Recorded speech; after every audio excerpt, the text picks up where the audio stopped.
Dad, they look like us that time we had nowhere to go.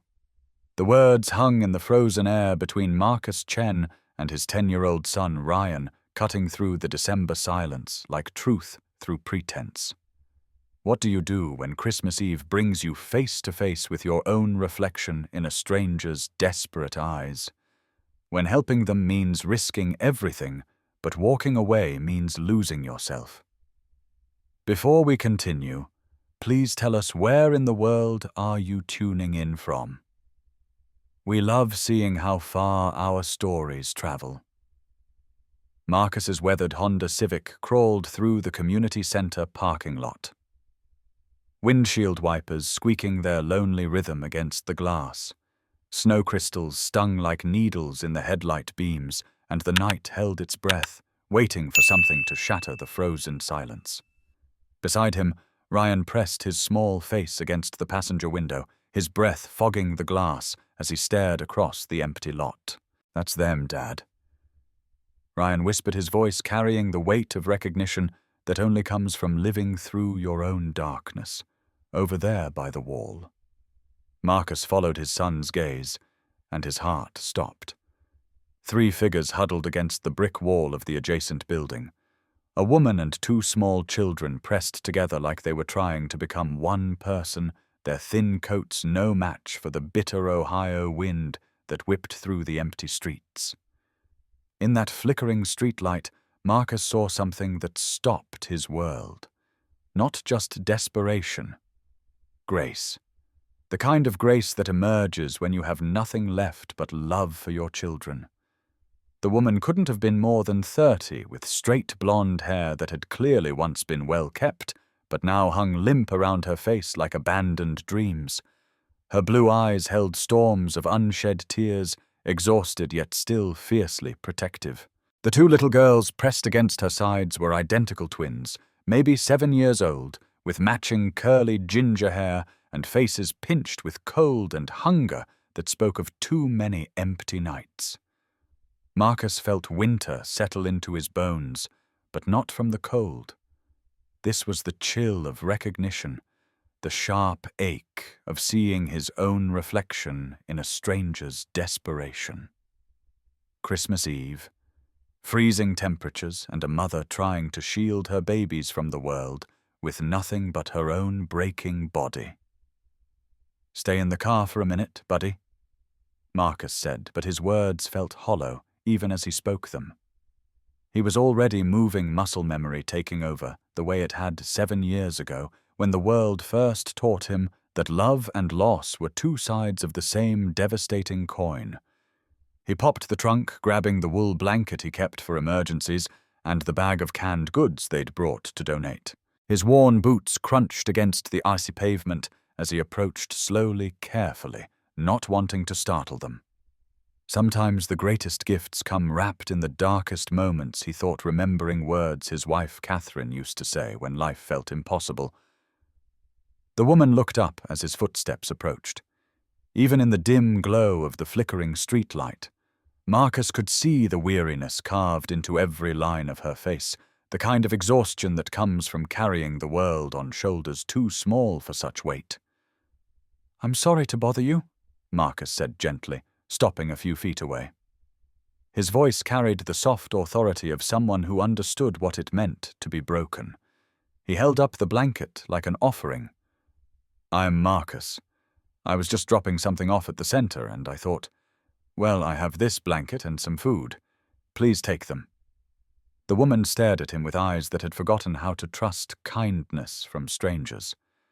Her voice was barely a whisper, formal and precise, even in her desperation. "I apologize for our presence here. We don't typically. We're not usually." "You don't need to apologize for needing help." Marcus interrupted, his tone firm but gentle. "Not to me, not to anyone." He turned and waved Ryan over. His son was already out of the car coat, unzipped, moving with the natural empathy that Catherine had somehow woven into their child's DNA before she left them both. Ryan jogged over, and without a word, without being asked, he took off his winter jacket and draped it carefully over the smaller twins' shoulders. Ryan didn't hesitate. 10 years old, and he already understood what his father had taught him without words. When someone is cold, you share your warmth. When someone is hungry, you share your food. When someone is alone, you share your heart. "Hi, I'm Ryan," he said, his voice carrying that particular brightness children save for making new friends. "What's your name?" "My dad says sharing warmth is like sharing hugs from far away." The little girl looked up at him with wonder, as if kindness was a foreign language she'd forgotten how to speak. "My name is Sophia," she stammered through chattering teeth, clutching the warm jacket around her small frame. "And I'm Emma," her sister added quietly, pressing closer to their mother's side. Sophia and Emma Ryan repeated testing the names like he was adding them to some invisible list in his heart. "Those are pretty names. Come on, it's super warm inside, and Mr. Henry makes hot chocolate that tastes like Christmas and hope mixed together." Marcus felt his throat tighten as he watched his son's natural leadership emerge. Being a parent means your heart lives outside your chest, he realized, and sometimes that heart recognizes another heart that's bleeding. Marcus said to the woman, "My name is Marcus Chen. This is my son Ryan. We'd like to help if you'll let us." The woman's composure finally cracked, tears spilling down her cheeks, like ice finally melting. "Isabella," she whispered. "My name is Isabella, and these are my daughters Sophia and Emma." "It's nice to meet you, Isabella," Marcus said, wrapping the blanket around all three of them, tucking it gently around the twins' shoulders. "Now let's get you somewhere warm." The community center's heating unit rattled and hummed like an old man telling stories. But it worked. That was what mattered. The fluorescent lights cast harsh shadows across the common room, but to Marcus, watching Isabella and her daughters step into warmth for the first time in who knew how long, it looked like sanctuary. Henry Rodriguez, the elderly night supervisor who had known Marcus since his own darkest days, looked up from adjusting a space heater in the corner. At 68, Henry had seen every kind of broken that walked through these doors. His weathered face had mapped decades of other people's tragedies and small triumphs, but something about a mother and her children on Christmas Eve hit different. Henry Marcus said quietly, "These folks need some warmth and maybe something to eat." "Can you help?" Henry studied Isabella and the twins with eyes that had learned to see past surface circumstances to the person underneath. He saw a woman whose straight posture spoke of pride even in desperation, whose protective stance over her children revealed a strength that circumstances hadn't managed to break. Of course, Henry said, his voice gruff but kind, carrying the authority of someone who had appointed himself guardian of the forgotten. Sit down, I'll be right back." Isabella sank onto the worn couch like her legs had finally given permission to stop carrying impossible weight. Sophia and Emma pressed against her sides, still shivering, despite the warmth beginning to seep into their small bodies. Their matching curly hair caught the light, and Marcus noticed how they moved in unconscious harmony, the way twins do when they've learned to be each other's comfort. "Thank you, Isabella," whispered, and Marcus heard something in her voice, the precision of someone who had once been accustomed to order, to control, to having the right words for every situation. Now she seemed to repeat those two words, like they were the only phrase she remembered how to say. Marcus wrapped the blanket more securely around all three of them, his hands gentle as he tucked it around the twins' shoulders. Sophia looked up at him with eyes that seemed too old for 7 years, while Emma clutched a worn, stuffed rabbit that had clearly seen better days, better homes, better circumstances.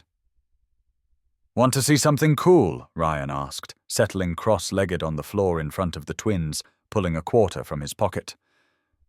"My dad taught me this when I was sad about Mom being in heaven. Want to see something amazing happen?" Both girls nodded shyly, and Marcus felt his heart do something complicated as he watched his son work his small magic. Ryan held up the coin, made it dance between his fingers with the serious concentration of a 10-year-old performer, then made it disappear entirely. "Where did it go?" Sophia whispered her first words, carrying genuine wonder. "It's hiding," Ryan said conspiratorially. "But hiding doesn't mean gone forever. Watch." He reached behind Emma's ear and produced the quarter with a flourish. "See, sometimes things come back when you need them most." Emma giggled, a small, fragile sound like the first bird song after a long winter. It was the first sound of pure joy Marcus had heard from either child, and it created something bright and warm in the sterile community center air. Henry returned with a tray that carried more than food. It carried hope made tangible. Steaming mugs of hot chocolate, thick sandwiches, and a plate of cookies shaped like stars and Christmas trees. The kind of simple abundance that becomes miraculous when you've been living on empty. Marcus watched as Isabella's fingers trembled when she reached for the food. Numbers never lie to you, he imagined her thinking. People do. But hunger doesn't lie either, and neither does love.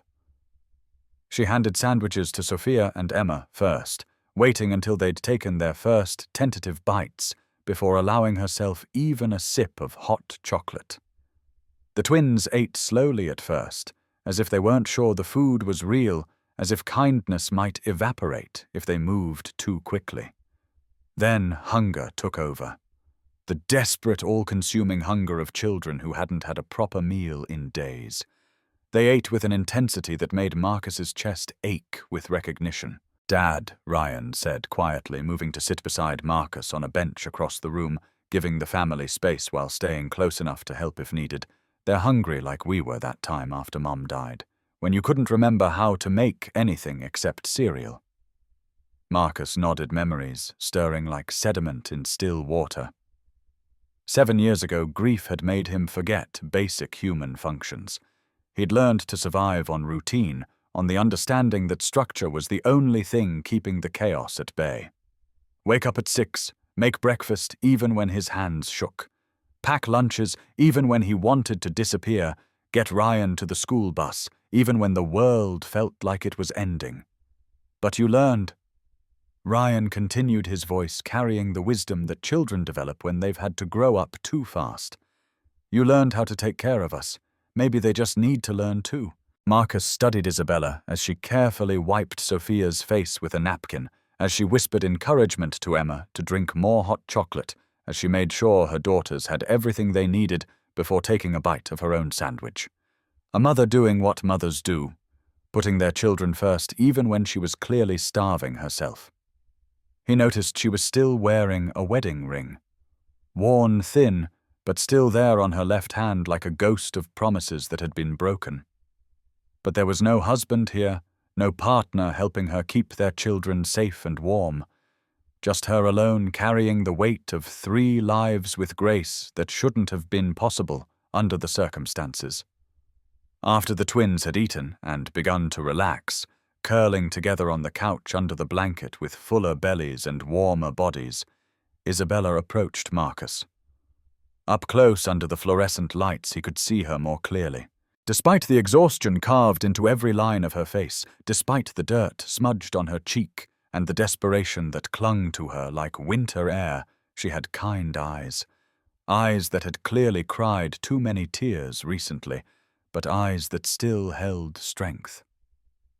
"I don't know how to thank you," she said, her voice stronger now, carrying the formal precision that suggested education background, a life that had once made sense. "You didn't have to do this." Marcus shook his head. "Can I ask what happened?" "You don't have to tell me if you don't want to."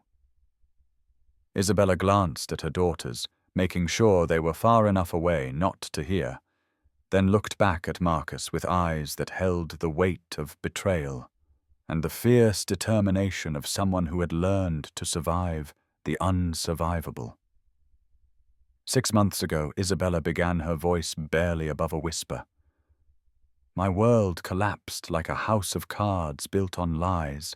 The radiator rattled like chattering teeth in the background, and the smell of industrial coffee mixed with pine disinfectant created an odd comfort in the harsh fluorescent lighting.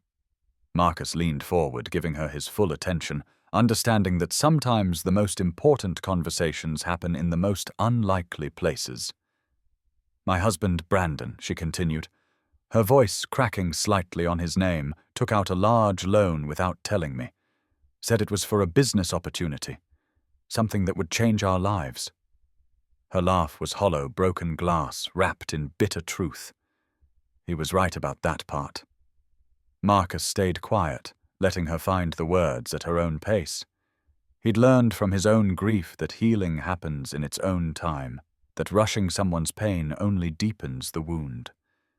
Then he left Isabella, said, her formal composure finally cracking. Ran off with a woman he'd been seeing behind my back. Left us with nothing but his debt. The men who came for the money, they took everything. Our house, our car, every penny in our savings account. They didn't care that I didn't sign anything, didn't know about any of it. They just wanted their money. Marcus's jaw tightened, his hands curling around the edge of the bench. The fluorescent light cast harsh shadows across his face, highlighting the anger that was building like a storm. He abandoned his children. The shelter we've been staying at is full tonight because of the holiday. Isabella continued, her voice gaining strength as she spoke.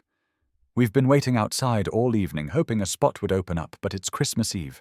Everyone needs somewhere to go tonight.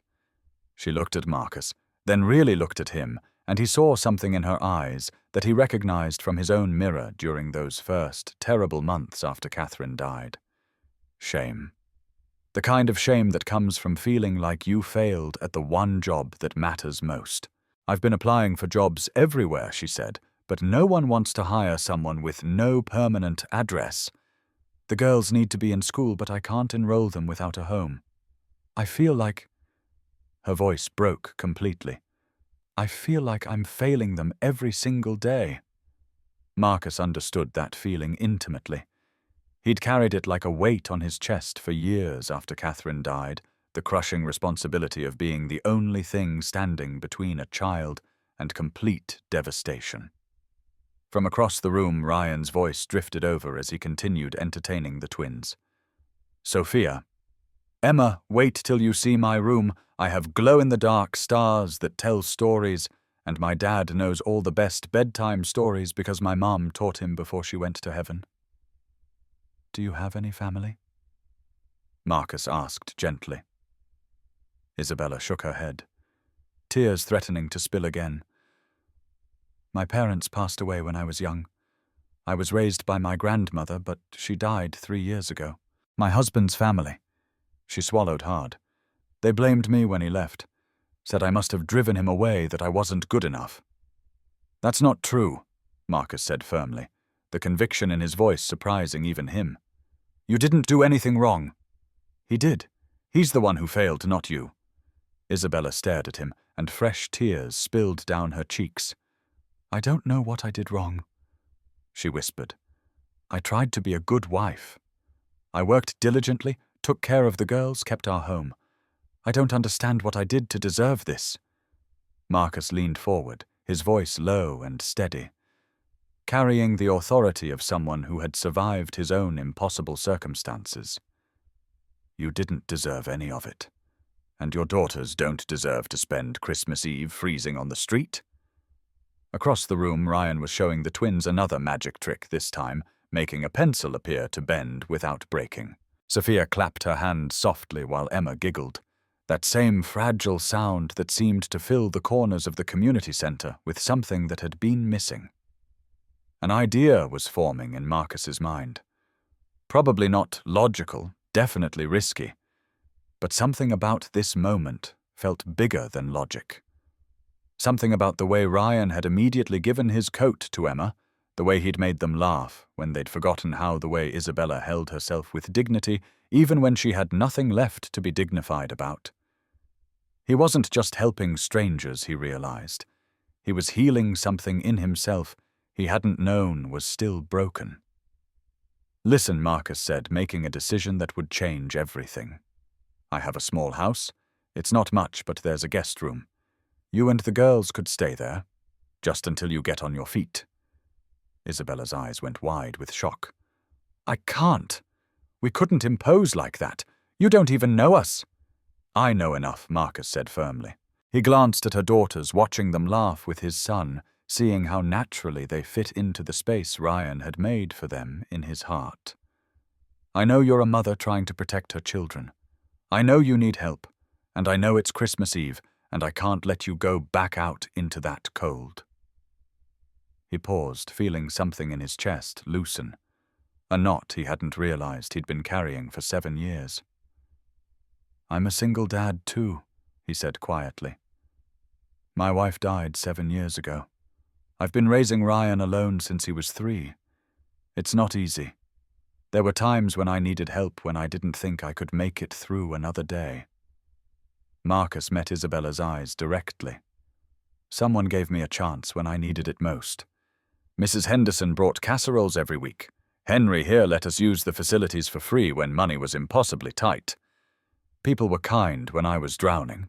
He gestured toward their children, toward Ryan, teaching Sophia and Emma how to make shadow puppets on the wall. "Let me do the same for you." Isabella stared at him like he'd just spoken in a language she didn't understand. "Why would you do this?" "We're strangers." Marcus looked at Ryan, who had both twins laughing now with his silly impressions.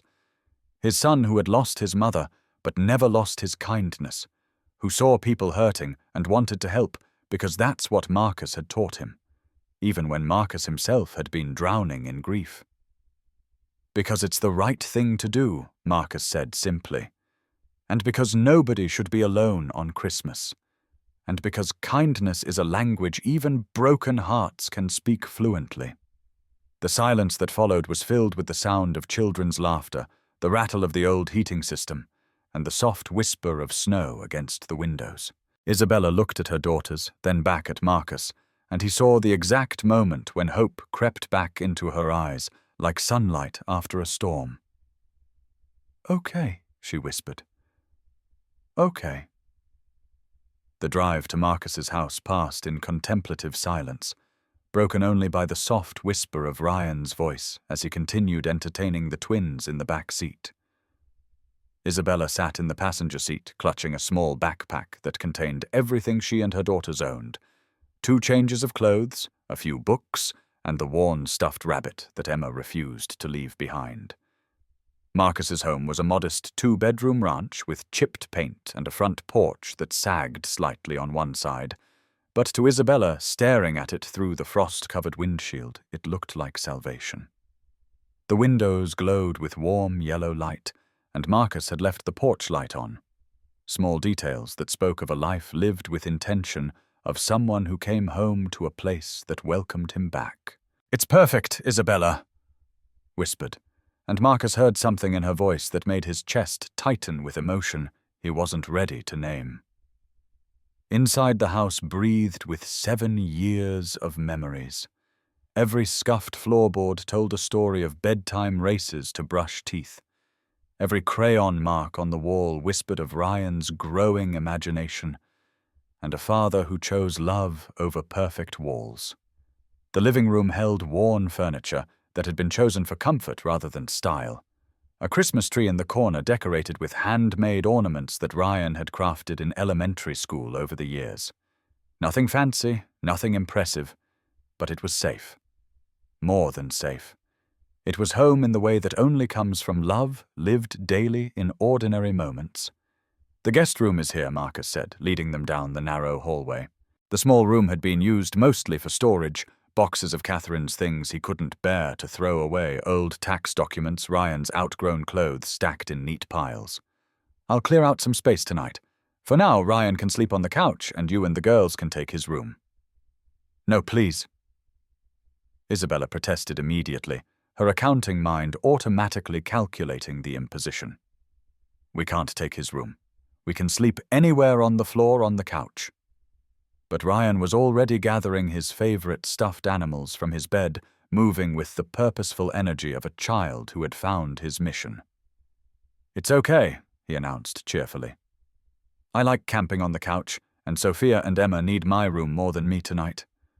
Besides," he added, holding out his stuffed dinosaur to Sophia, "you can borrow Rex tonight. He's really good at keeping nightmares away. My mom gave him to me before she went to heaven, and he's never let me down." Marcus felt his throat grow tight with pride as he watched his son's generous heart in action. Sophia took the dinosaur carefully, hugging it to her chest like she was afraid it might disappear. "Thank you," she whispered, and Marcus heard in those 2 words the sound of a child learning to trust again. Later that night, after the twins had fallen asleep in Ryan's bed with full bellies and warm bodies, for the first time in days, Isabella found Marcus in the kitchen. He was making tea because that's what Catherine used to do when she needed to think, when the world felt too big and complicated for simple solutions. It was one of 1,000 small habits he'd kept alive, trying to hold on to pieces of her even as he learned to live without her. "I don't know how to thank you," Isabella said softly. Accepting the mug he offered, her fingers trembled slightly as she wrapped them around the warm ceramic. "You don't have to," Marcus replied. "Just get some rest. Tomorrow we'll figure out the next steps. There's a hiring manager at the bottling plant where I work who owes me a favor, and I know the principal at the elementary school. We can get the girls enrolled." Isabella's accounting mind immediately began calculating debts and obligations. "I'll pay you back, every cent. As soon as I can work, I'll contribute to groceries, rent, everything. I promise." "Let's just take it one day at a time," Marcus said gently, recognizing the familiar need to create order from chaos, to make plans when everything felt uncontrollable. They stood in comfortable silence for a moment, sipping their tea. Marcus studied Isabella in the soft kitchen light, noting the tired lines around her eyes, the way she held herself like she was expecting another blow to fall at any moment. But he also saw strength in the straight line of her spine, determination in the way she lifted her chin when she spoke about her daughters. "You really raised Ryan alone?" Isabella asked. Marcus nodded, feeling the familiar ache in his chest. Duller now after 7 years, but never fully gone. It wasn't easy. Still isn't. But you do what you have to do for your kids. Your wife. What happened? The question he'd learned to answer without falling apart, though it still required conscious effort. Heart condition we didn't know about. She was playing with Ryan in the backyard one afternoon, teaching him to blow dandelion wishes. One moment she was laughing, telling him that wishes only work if you believe in them completely. The next moment she was gone. No warning, no chance to say goodbye. "I'm so sorry," Isabella whispered, her formal precision softening into genuine empathy. "Thank you," Marcus said, then looked at her directly. "You have your daughters, and from what I've seen tonight, you're an incredible mother. That man was a fool to leave you." Isabella's eyes filled with tears again, but this time she didn't look away. "Why are you being so kind to us? We're strangers. You don't know what kind of people we are, what kind of trouble we might bring into your life." Marcus thought about that question about Catherine's death and the dark year that followed. About Mrs. Henderson bringing casseroles every week until he learned to cook again. About Henry at the community center letting them use the facilities for free when money was impossibly tight. About all the small kindnesses from strangers that had kept Marcus and Ryan afloat when they were drowning in grief. "Because people were kind to me when I needed it most," he said finally. "And because kindness matters especially on Christmas Eve. And because—" He hesitated, then continued with quiet honesty. "Because I think sometimes the people who need saving end up doing the saving instead." Isabella looked at him, and something passed between them. A recognition of shared pain, shared struggle, shared strength. They were both wounded, both fighting, both doing everything possible to protect the children who depended on them. But more than that, they were both survivors who had learned that love doesn't diminish when it's shared. It multiplies.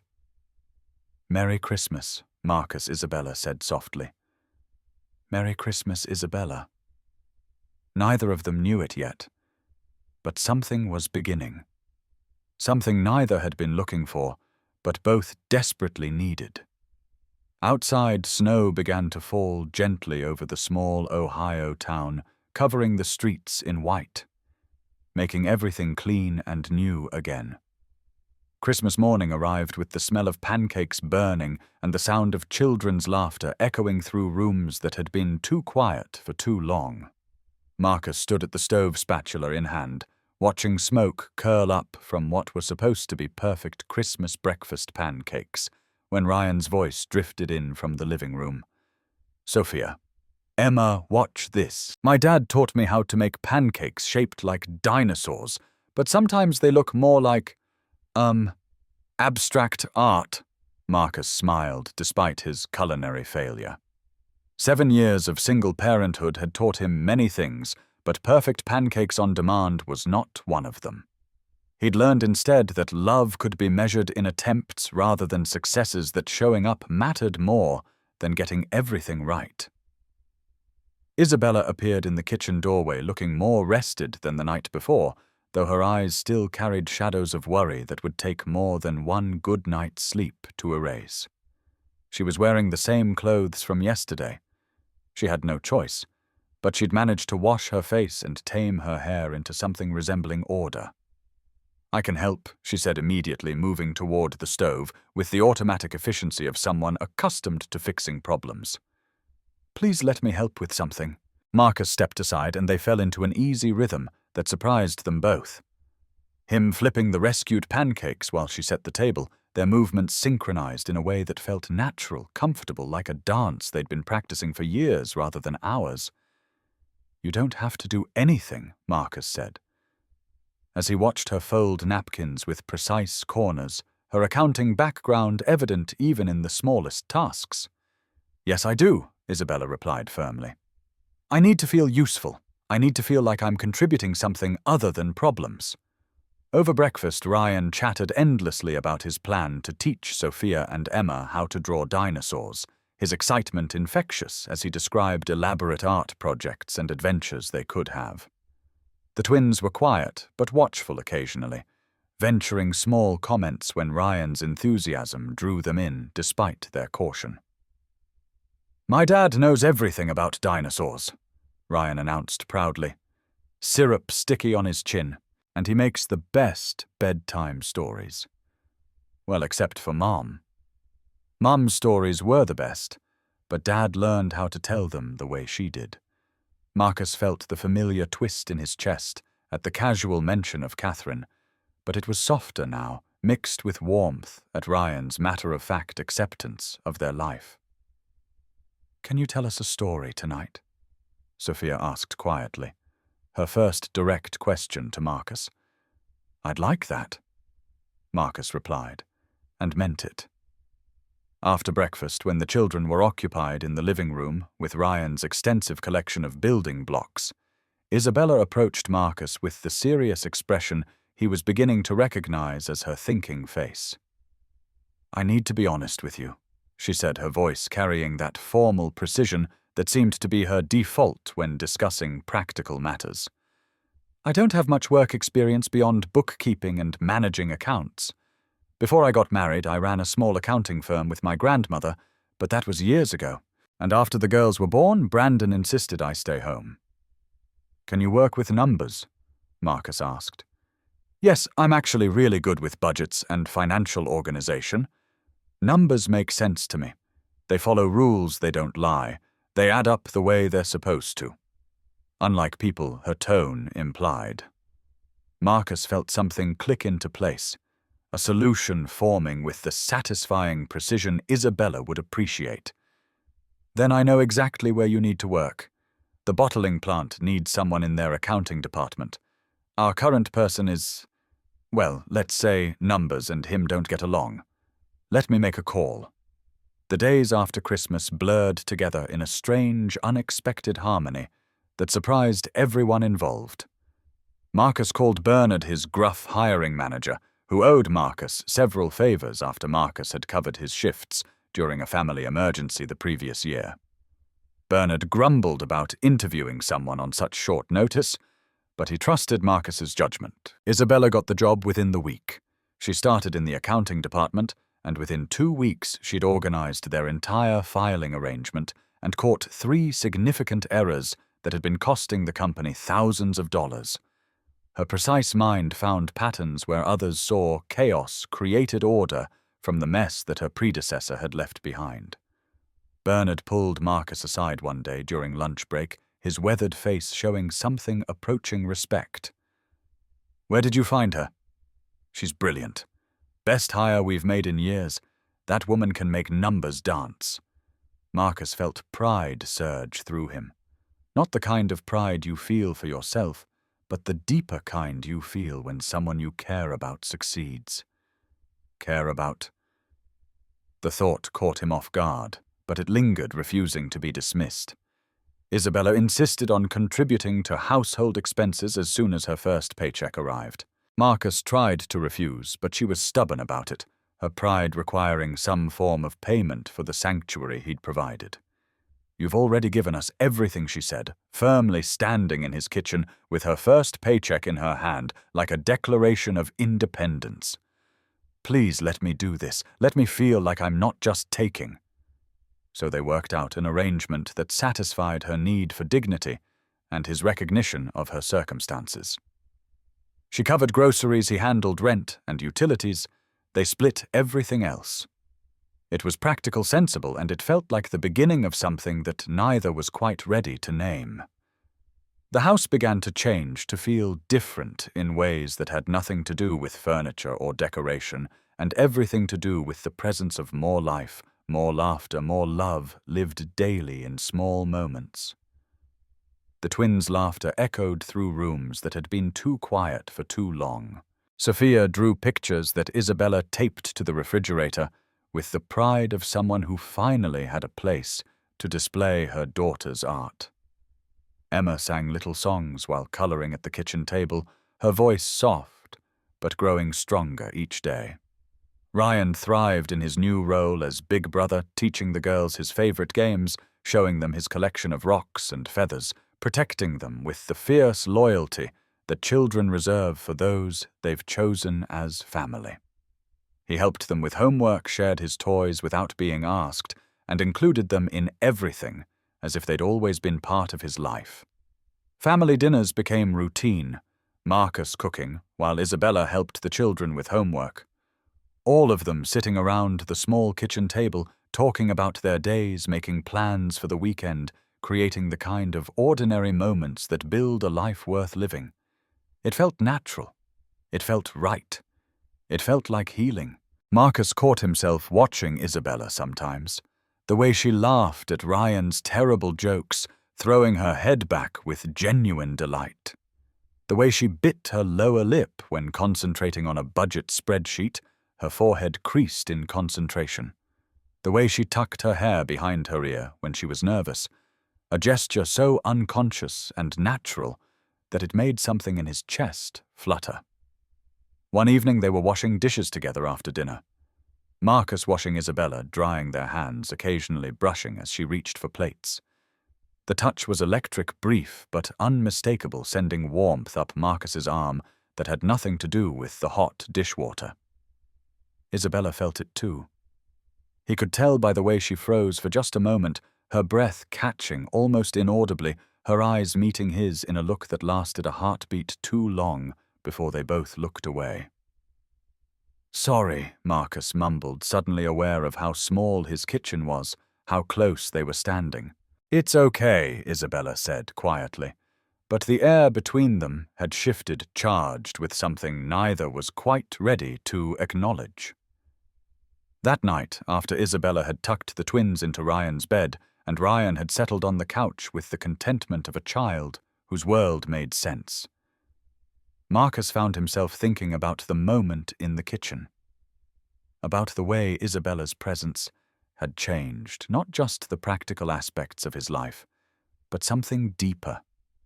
The house felt fuller, yes, but more than that. His heart felt fuller too.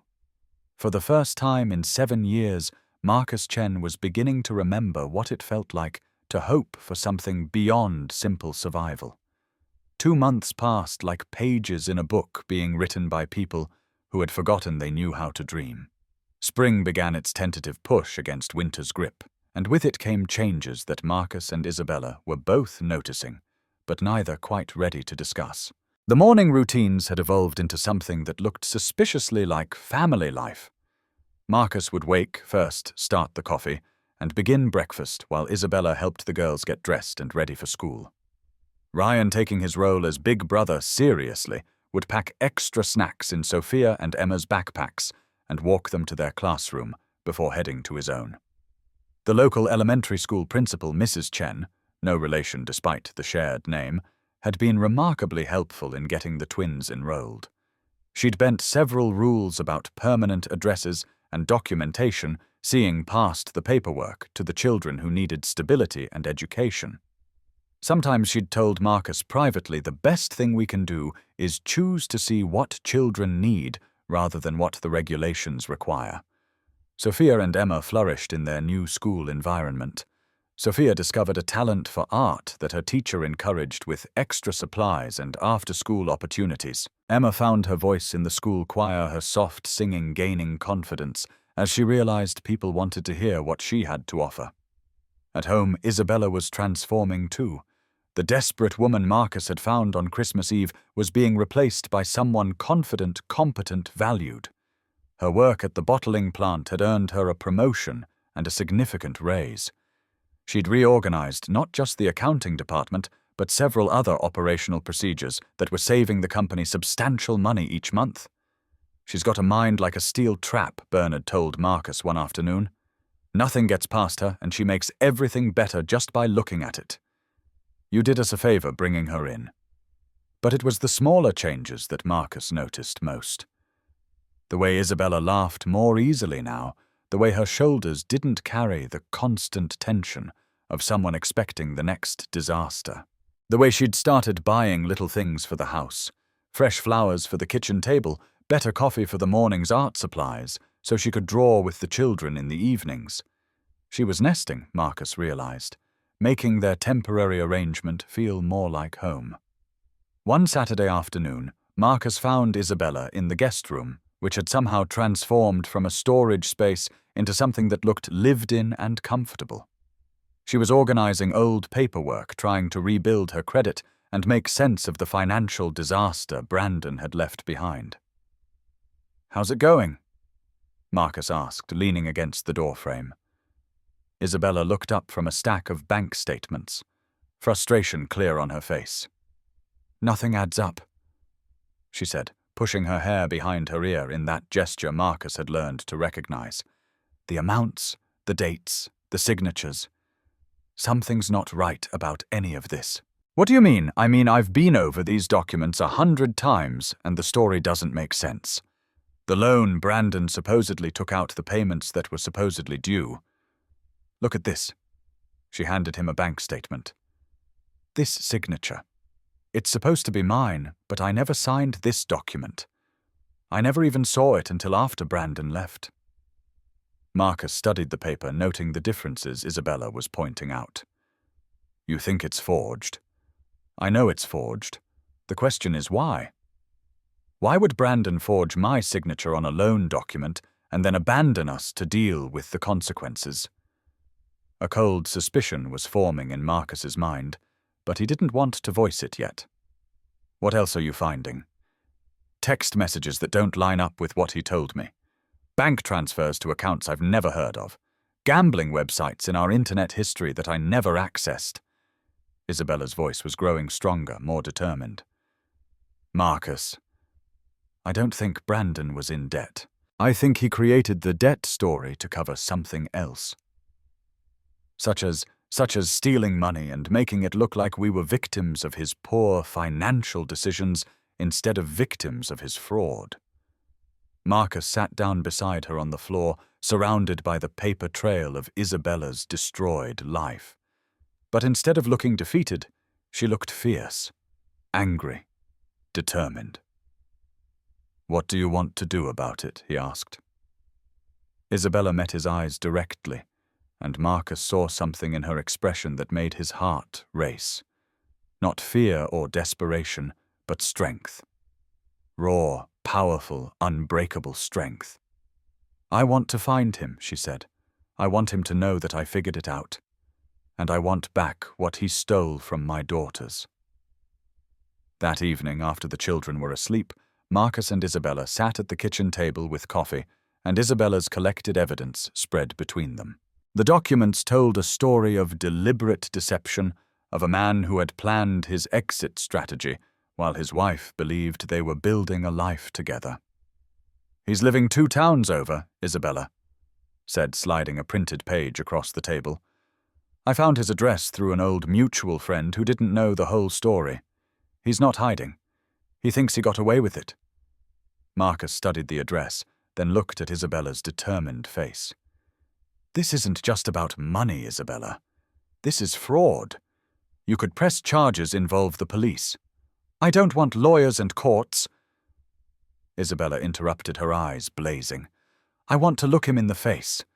I want him to know that the woman he thought he destroyed is stronger than he ever imagined. And yes, I want what he stole from my daughters." Marcus saw something in her expression that filled him with admiration, and something deeper, something that felt suspiciously like love. "Then we go tomorrow," he said. "But Isabella, you're not doing this alone."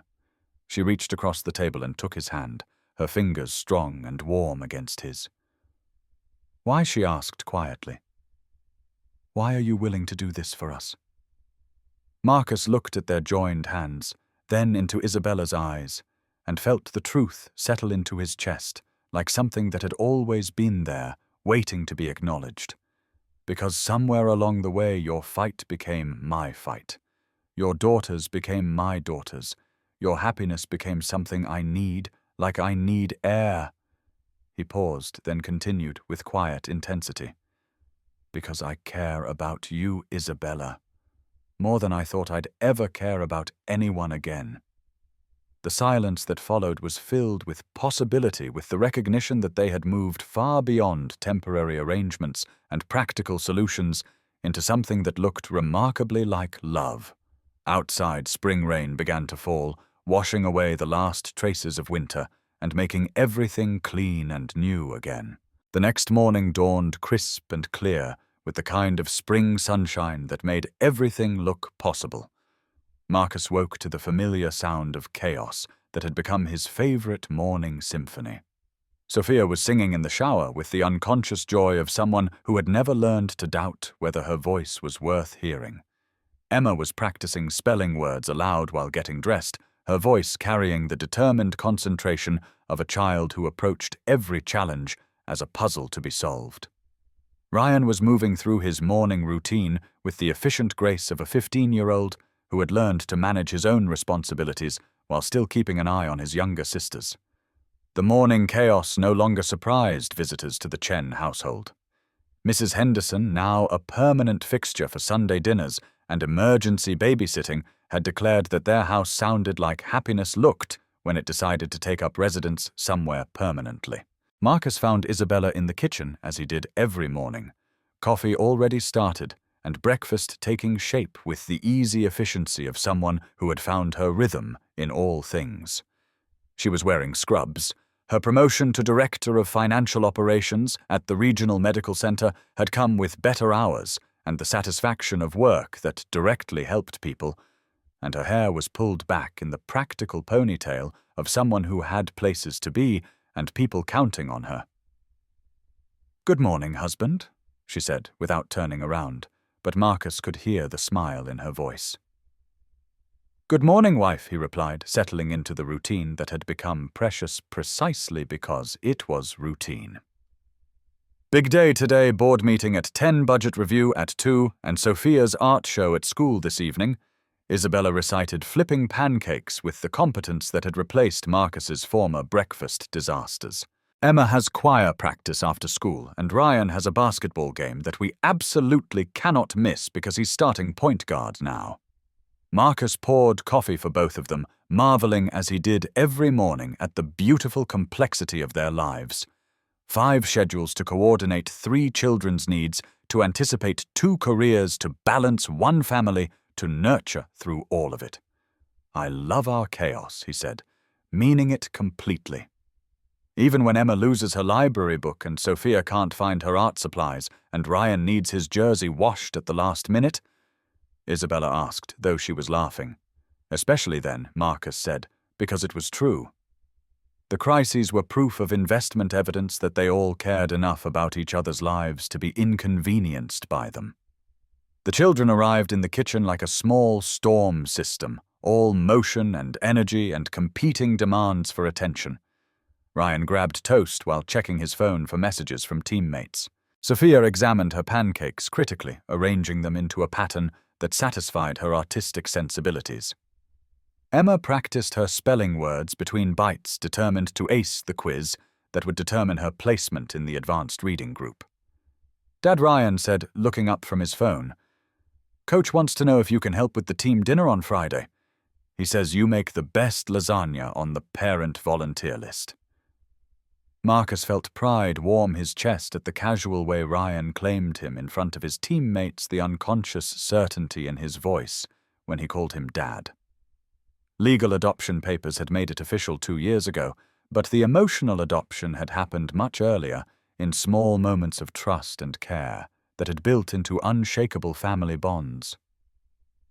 "Tell Coach I'll bring 2 pans," Marcus said, "and tell him Sophia wants to make the garlic bread because she's perfecting her recipe." "Can I really?" Sophia asked, excitement lighting her face. At 12, she approached cooking with the same artistic intensity she brought to her paintings.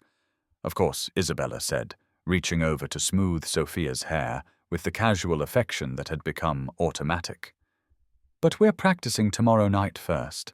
No sending experiments to the team dinner." Emma, now 11, and possessed of the practical wisdom that came from being the middle child in a family that thrived on organized chaos, looked up from her spelling list. "Are we still having the neighborhood barbecue next weekend? Because Mrs. Patterson asked if she could bring her famous potato salad, and I told her yes, because it's really good, and also she's been lonely since Mr. Patterson died." Marcus and Isabella exchanged a look over the children's heads, one of those married couple conversations that happened without words. They had become the family that neighbors turned to for celebrations, and support the house where extra children appeared for dinner without advanced notice, the people others called when they needed help, or just needed to not be alone. It was exactly what Catherine would have wanted, Marcus thought. She had believed that love expanded to fill whatever space you made for it, that the best families were the ones that kept their doors and their hearts open to whoever needed shelter. "Absolutely," Isabella said. "And Emma, that was very thoughtful of you to think about Mrs. Patterson. She's been helping us with our garden, so it's nice that we can help her feel included in our celebrations." The morning continued with the beautiful chaos that had become their normal backpacks gathered, lunch money distributed, last-minute homework, questions answered, schedules confirmed and reconfirmed. Marcus and Isabella moved around each other in the kitchen with the synchronized efficiency of people who had learned to make their partnership look effortless even when it required constant attention and care. At the door, as everyone gathered coats and checked that they had everything they needed for the day ahead, Ryan turned back to his parents with the serious expression he wore when something was important. "Mom, Dad," he said, using the titles that had become natural and precious over time. "I just wanted you to know that Jessica Morrison's parents are getting divorced, and she's been really sad about it. So I invited her to come to our barbecue next weekend. Is that okay?" Isabella felt tears threaten at the casual kindness in Ryan's voice, the way he had internalized their family's values without being lectured about them. "Of course that's okay," she said.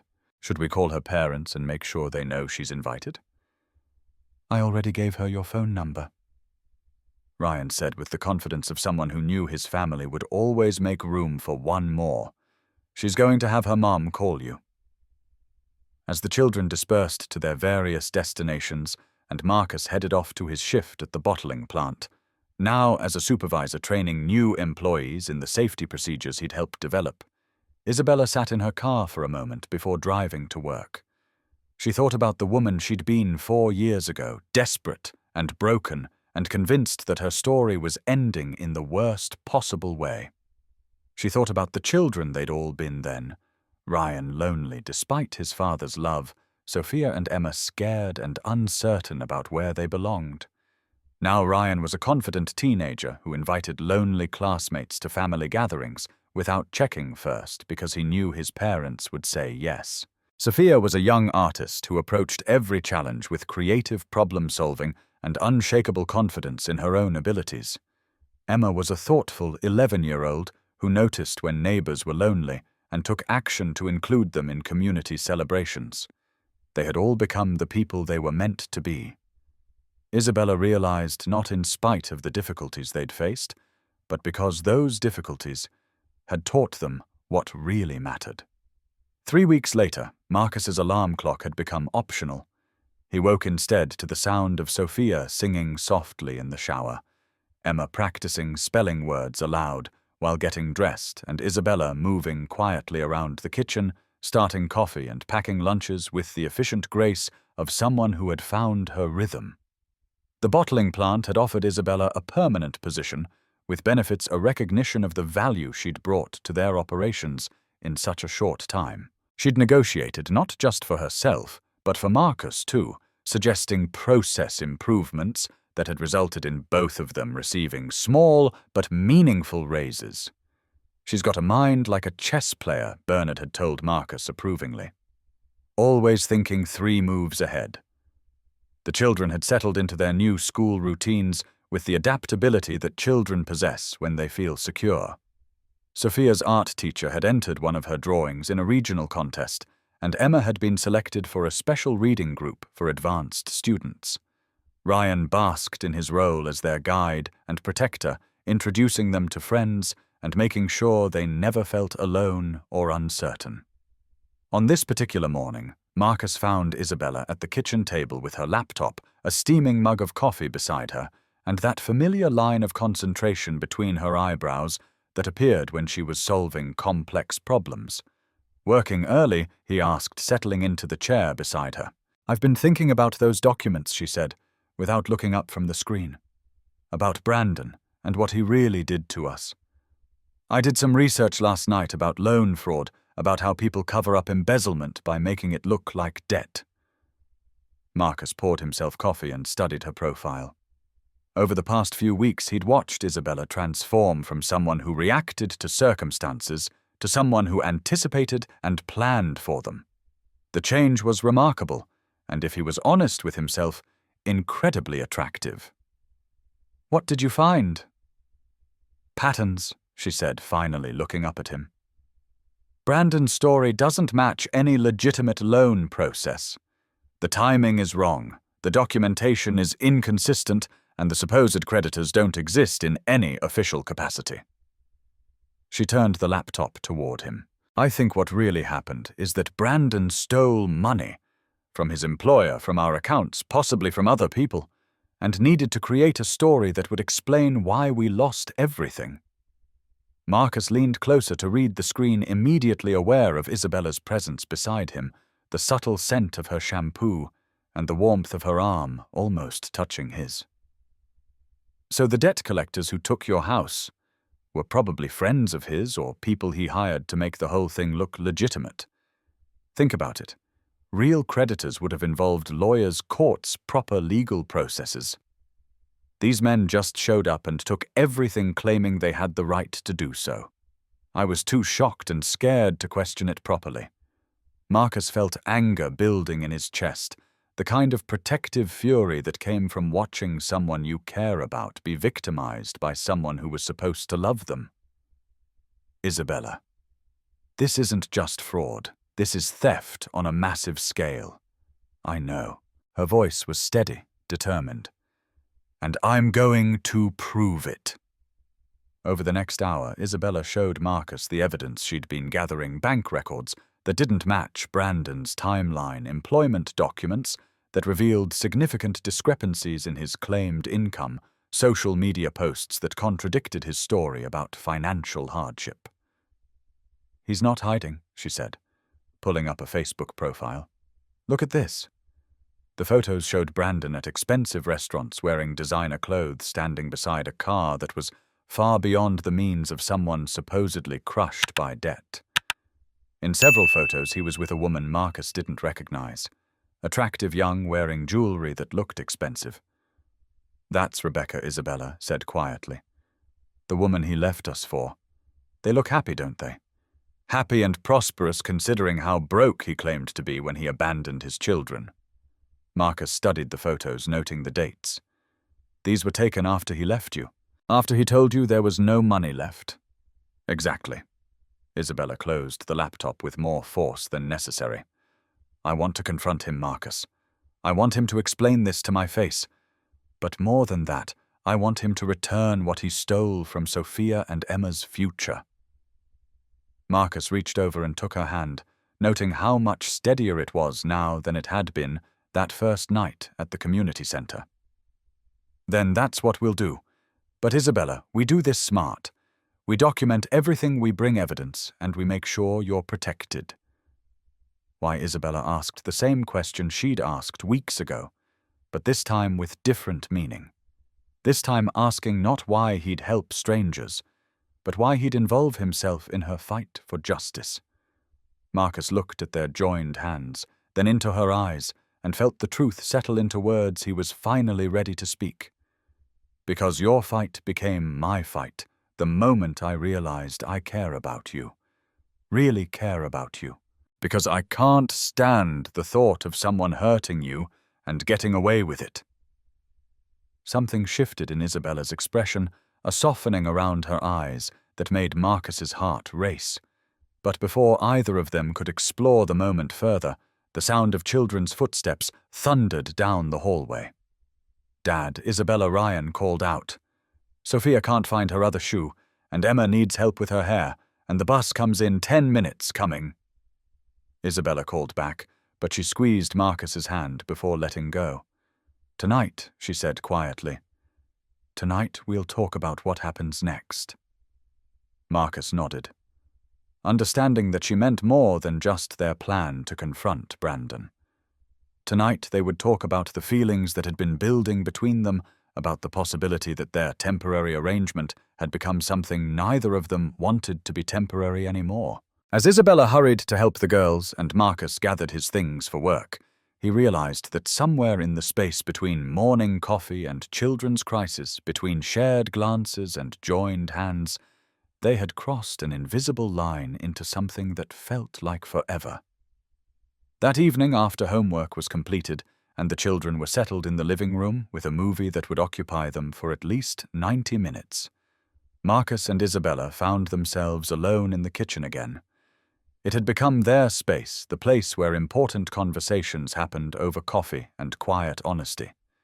Isabella had changed out of her work clothes into jeans and a soft sweater that made her eyes look even more blue.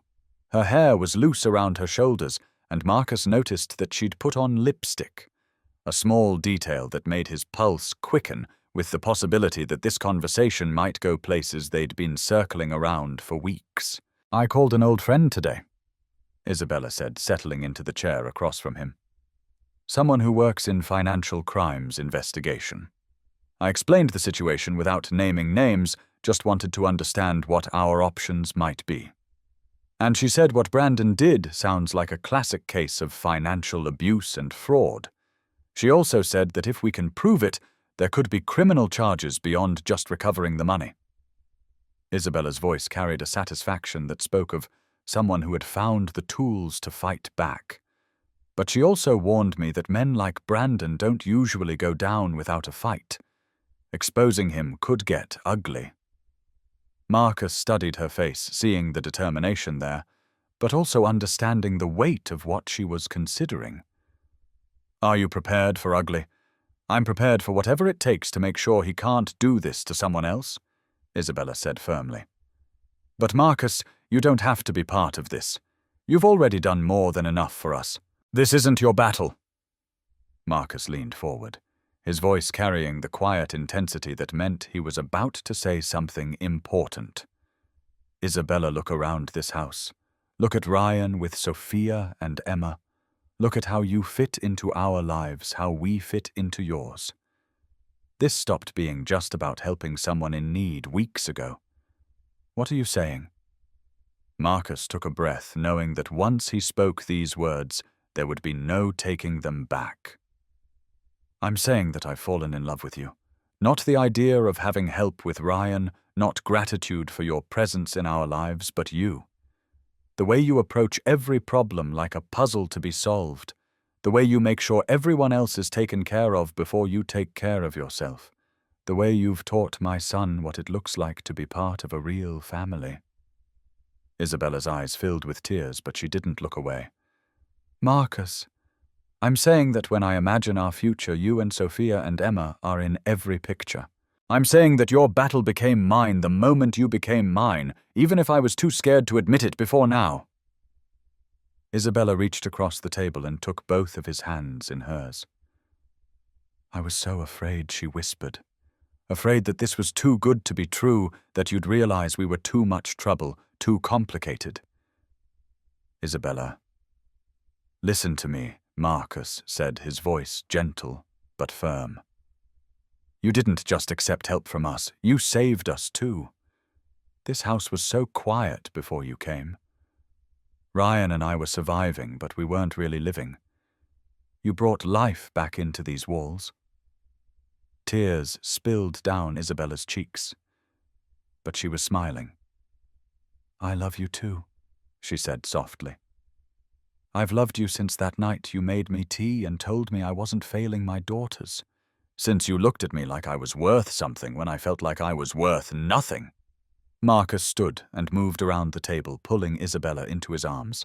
She fit against him perfectly, her head tucked under his chin, her arms around his waist, like she belonged there.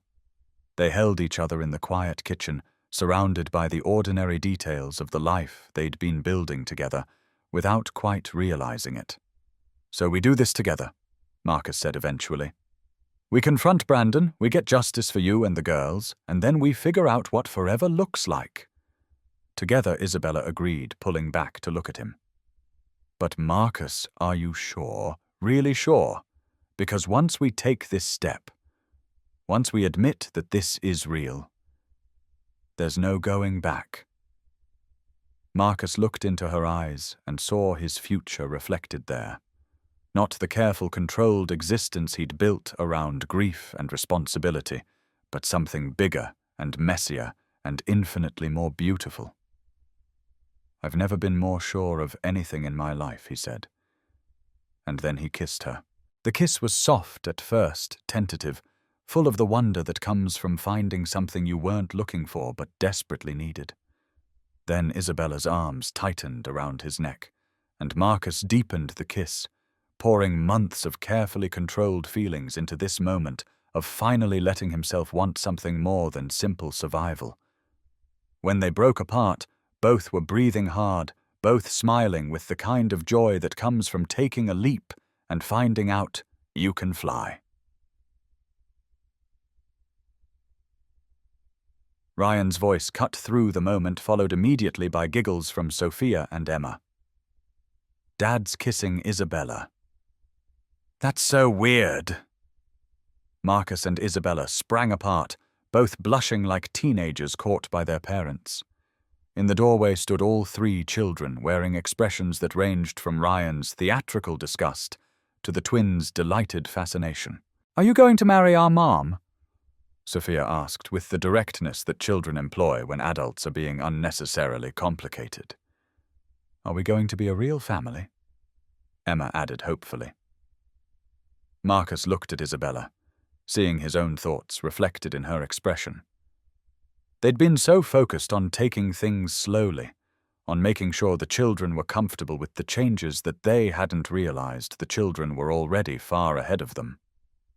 Would you like that? Isabella asked gently. If Marcus and I got married, if we all became one family officially. Yes, all three children shouted in unison, then dissolved into giggles and excited chatter about weddings and families and all the possibilities that had suddenly opened up before them. Later that night, after the children had finally settled down enough to go to bed, and the house was quiet again, Marcus and Isabella sat on the front porch sharing a cup of tea and watching stars emerge in the clear spring sky. Tomorrow we confront Brandon, Isabella said quietly. Tomorrow we close the door on that part of my life forever. Tomorrow we start the next chapter. Marcus agreed. All of us. Isabella leaned against his shoulder, and Marcus wrapped his arms around her, marveling at how natural it felt, how right. 6 months ago he'd been a man, focused on simple survival, on getting through each day without falling apart. Now he was someone with a future worth planning for, a love worth fighting for, a family worth building. Thank you, Isabella whispered against his chest. For what? For seeing us when we were invisible, for believing we were worth saving when I wasn't sure we were worth anything. Marcus tightened his arms around her, breathing in the scent of her hair and the promise of all their tomorrows. Thank you for letting us save you, for saving us right back, for teaching me that love doesn't diminish when it's multiplied. It just gets stronger. Above them, stars wheeled across the Ohio sky, witness to the quiet miracle of broken people learning to heal together, of strangers becoming family of love, finding a way to bloom even in the darkest soil. Tomorrow would bring confrontation and closure. Tonight was for holding each other close and marveling at the unexpected gift of second chances. Saturday morning arrived with the kind of crisp clarity that made difficult conversations feel possible.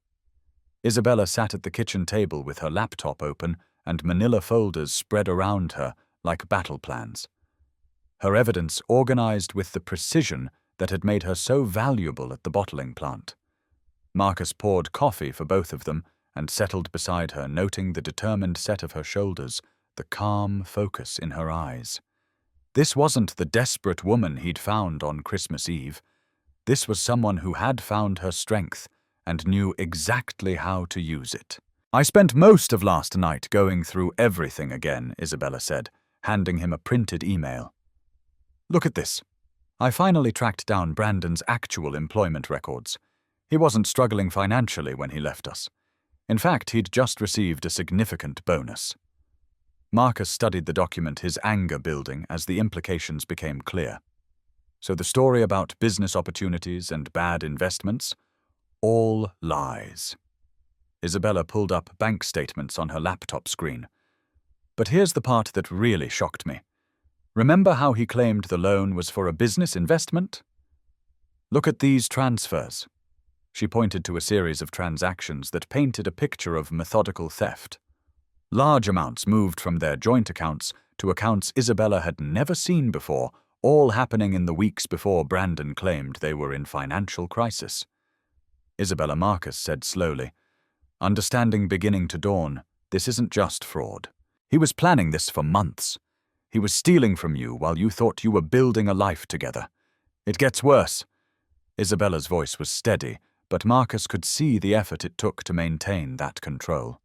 I found gambling websites in our computer history, but they're all dated after he left. He was creating a digital trail to support his story about gambling addiction even after he was gone. Marcus leaned back in his chair, stunned by the calculated nature of Brandon's deception. The debt collectors who took your house. I called around yesterday. The company they claimed to represent doesn't exist. The documents they showed me were elaborate fakes. Isabella's laugh was sharp, bitter. I was so scared, so overwhelmed by everything falling apart that I never questioned them properly. I just let them take everything. This wasn't your fault, Marcus said firmly. You were dealing with the shock of your husband abandoning you and your children. You had no reason to expect this level of deception. Isabella nodded, but Marcus could see the residual shame in her eyes, the way trauma makes victims blame themselves for not seeing what they had no reason to suspect. The good news is that all of this is documented. Bank records, email trails, employment history. It's all here. Brandon thought he was so clever, but he left a paper trail that proves everything. She pulled up another document on her laptop. And I found him. Not just his address, but his new life. Look at this. The screen showed a social media profile that made Marcus's jaw clench with fury. Brandon Matthews living in luxury that was clearly funded by the money he'd stolen from his own family. Expensive restaurants, designer clothes, exotic vacations with the woman he'd left Isabella for. But what made Marcus's blood boil were the dates. All of this happening while Isabella and the twins were homeless, hungry, desperate. "He's not even trying to hide it," Marcus said, his voice tight with controlled anger. "He thinks he got away with it completely." "Look at this post," Isabella said, clicking to a specific update. "He actually wrote about starting fresh and leaving toxic situations behind. He's painting himself as the victim in our divorce." Marcus studied Isabella's profile as she scrolled through more evidence of Brandon's new life. Her jaw was set, her hands steady on the keyboard. She had moved beyond hurt and betrayal into something more powerful, determination for justice. "What do you want to do?" Marcus asked, though he already knew the answer. "I want to confront him. I want him to look me in the eyes and explain this. I want him to know that the woman he thought he destroyed is stronger than he ever imagined." Isabella closed the laptop with decisive finality. "And I want him to return every penny he stole from our daughter's future." "This could get ugly," Marcus warned. "Men like Brandon don't usually admit fault easily." "I'm not afraid of ugly anymore," Isabella said, meeting his gaze directly. "I'm afraid of letting him get away with it. I'm afraid of what happens if he does this to someone else." Marcus reached over and took her hand, feeling the strength in her fingers, the steadiness that came from finally understanding the truth. "Then we go today. Together." "You don't have to do this, Marcus. This is my fight." "No," Marcus said firmly. "We're family now. Your fights are my fights. Your victories are my victories. And Isabella, today is going to be a victory." The drive to Brandon's apartment took 43 minutes, during which Isabella reviewed her evidence one final time while Marcus focused on the road and the task ahead.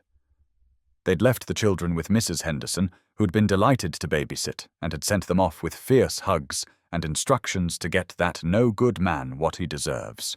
Brandon's apartment complex was exactly what Marcus had expected. Upscale modern, the kind of place that required substantial monthly rent. Not the residence of someone who had supposedly lost everything to bad financial decisions. "Apartment 3C," Isabella said, checking the address against her notes. "Top floor corner unit. Probably has a nice view." Marcus parked across the street, noting the expensive cars in the lot. The manicured landscaping, the general atmosphere of prosperity.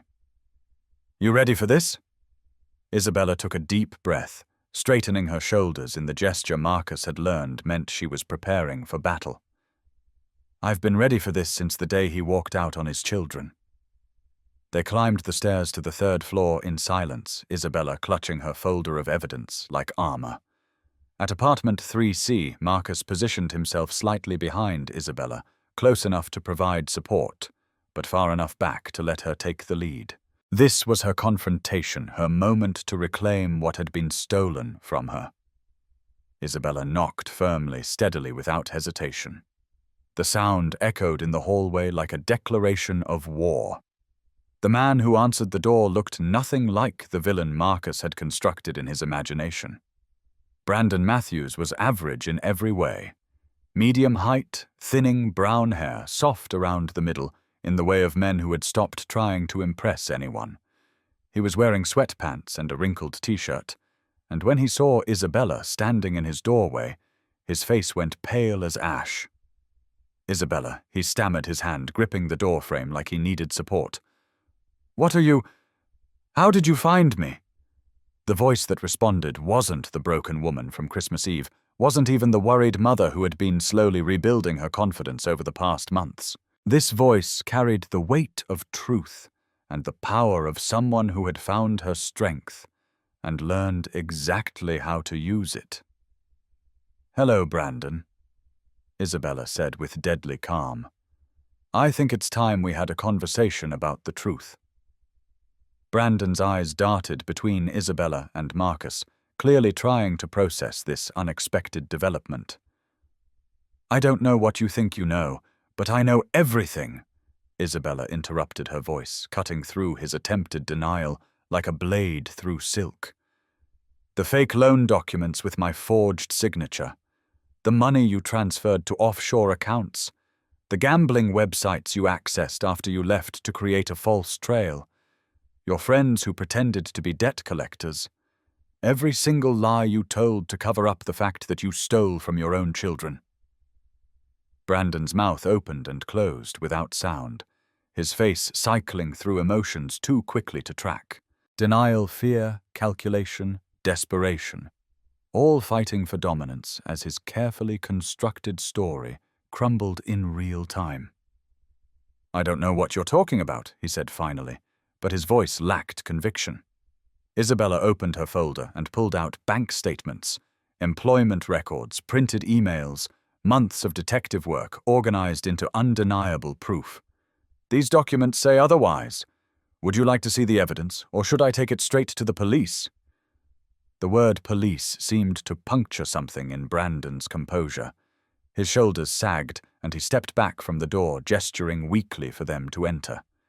"Please," he said quietly. "Come inside. Let's talk about this like adults." The apartment was exactly what Marcus had expected. Expensive furniture, large-screen television artwork that cost more than most people made in a month. But what made his anger flare was the photograph on the mantel Brandon with his new girlfriend. Both of them smiling on what appeared to be a tropical vacation, the kind of vacation that required substantial disposable income. "Nice place," Isabella said, her voice dripping with controlled fury as she took in the obvious signs of wealth. "Interesting decor for someone who supposedly lost everything to gambling debts." Brandon followed her gaze to the photograph and had the grace to look ashamed. "Isabella, please. I can explain." Explain what Isabella's composure finally cracked, months of suppressed rage pouring out in a voice that shook with emotion. "Explain how you forged my signature on loan documents. Explain how you hired actors to pretend to be debt collectors. Explain how you abandoned your daughters and left them homeless while you lived like this." She gestured around the apartment with movements that were sharp, angry, powerful. "Explain how Sophia and Emma were begging for food on Christmas Eve while you were posting pictures of expensive dinners on social media." Each accusation hit Brandon like a physical blow. He sank into an expensive leather chair, his face in his hands, the picture of a man whose carefully constructed lies were finally collapsing around him. "It wasn't supposed to happen like that," he whispered. "I was desperate. The gambling got out of control and I needed money to cover my debts before they came after me. So you decided to destroy your family instead." Marcus spoke for the first time, his voice carrying the controlled fury of someone who had seen what Brandon's choices had cost. "You made your wife and children pay for your mistakes." Brandon looked up at Marcus with eyes that were red with tears, that looked more like self-pity than genuine remorse. "Who are you?" "This is between Isabella and me." "This is Marcus." Isabella said, her voice regaining its steel edge. "He's the man who found your daughters crying from hunger on Christmas Eve. He's the man who gave us shelter when you left us with nothing. He's the man who's been more of a father to Sophia and Emma in 6 months than you were in 7 years. The words hit their target. Brandon flinched as if he'd been slapped, understanding finally penetrating his self-absorption. "You have 2 choices." Isabella continued, her voice now completely steady, completely in control. You can return every penny you stole from us, sign a confession admitting to the fraud, and hope I don't press criminal charges. Or I can take this evidence to the police, to your employer, to every person in your new life, and make sure everyone knows exactly what kind of man you really are." "I don't have it all," Brandon said desperately. "The gambling, the debts, most of it's gone." "Then give us what you have," Marcus said firmly, "and consider yourself lucky that Isabella is offering you any choice at all." Brandon looked between them, seeing Isabella's implacable determination and Marcus's protective fury, understanding that his options had narrowed to a single path. "Fine," he whispered. "I'll get what I can. But please don't destroy my life. I know I made mistakes, but—" "You didn't make mistakes," Isabella interrupted, her voice carrying the authority of someone who had finally found her power. "You made choices. You chose to steal. You chose to lie. You chose to abandon your children. Now you get to choose how this ends." 30 minutes later, they left Brandon's apartment with a cashier's check for $35,000. Not everything he had stolen, but substantial enough to matter. They also had a signed confession, witnessed by a neighbor Brandon had reluctantly called over, admitting to fraud and forgery. But more important than the money or the confession was what Isabella had reclaimed in that apartment: her sense of agency, her understanding of her own worth, her knowledge that she was strong enough to demand justice and get it. In the car afterward, Isabella sat quietly for several minutes, staring at the cashier's check in her hands like she couldn't quite believe it was real. Then suddenly she started laughing. Not the hollow sound Marcus had heard from her months earlier, but real laughter. Deep, cathartic, free. "I can't believe that worked," she gasped between laughs. "I was so nervous I thought I might throw up, but it actually worked." Marcus found himself laughing too, relief and pride, and something deeper flowing through him as he watched Isabella's transformation complete itself. "You were incredible in there. Fierce and powerful and absolutely unstoppable. I couldn't have done it without you," Isabella said, turning to look at Marcus with eyes that shone with tears of relief and joy. "Knowing you were there, that I wasn't alone. It made all the difference." Marcus pulled the car over to the side of the road, his heart pounding with emotions he could no longer contain. The events of the day had crystallized something that had been building for months, made him understand that life was too short and too precious to waste time being careful with feelings this important. "Isabella," he said, taking her hands in his, "I need to tell you something." "What is it?" "The truth that stunned me today wasn't about the fraud, or the money, or even what Brandon did to you." Marcus said, his voice rough with emotion. "It was watching you in that apartment, strong and fearless and brilliant. It was realizing that I've been falling in love with you for months, and today I finally understood how completely." Isabella's breath caught her eyes, searching his face. "Marcus, I need you to know that I didn't save you." Marcus continued his words, coming faster now, urgent with the need to speak truth that had been too long unspoken. "You saved yourself, but watching you do it, being there to support you, that's when I realized that I don't just want to help you build a new life. I want to build it with you." He took a shaky breath, knowing that everything depended on what came next. "I don't want you to get your own place with that money. I want you to stay with us. I want Ryan and Sophia and Emma to grow up together as siblings. I want to marry you, Isabella. I want us to be a real family." Tears streamed down Isabella's face, but she was smiling with a radiance that made Marcus's heart race. "I love you too," she whispered. "I've loved you since that night you made me tea and told me I wasn't failing my daughters. Since you looked at me like I mattered when I felt like I was worth nothing."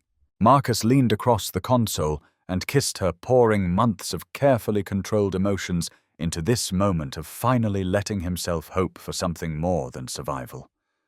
When they broke apart, both were crying and laughing and holding each other as tightly as the car's interior would allow. "Is that a yes?" Marcus asked, his forehead resting against hers. "That's a yes to everything," Isabella said firmly. "To staying to marriage, to building a family together. To choosing love even when it's scary, even when it means risking everything." They drove home through the Ohio countryside with the windows down and spring air filling the car, talking and laughing and planning a future that had seemed impossible just hours earlier. The check sat between them on the center console. Not just money recovered, but proof that justice was possible, that truth could triumph, that people who had been knocked down could find the strength to stand up and demand what they deserved. When they pulled into their driveway, Marcus realized he had stopped thinking of it as his house somewhere along the way. It was their house now, their home, the place where their family lived and loved and grew together. Mrs. Henderson appeared on the porch before they'd even gotten out of the car, her face bright with curiosity and concern. Behind her, 3 small faces peered through the screen door with the barely contained energy of children who had been waiting for important news.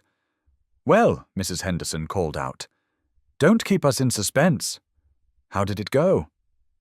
Isabella held up the check and the signed confession with a smile that could have powered the entire neighborhood. "Justice," she said simply. "We got justice." The porch erupted in cheers as Ryan, Sophia, and Emma burst through the door and ran to embrace them.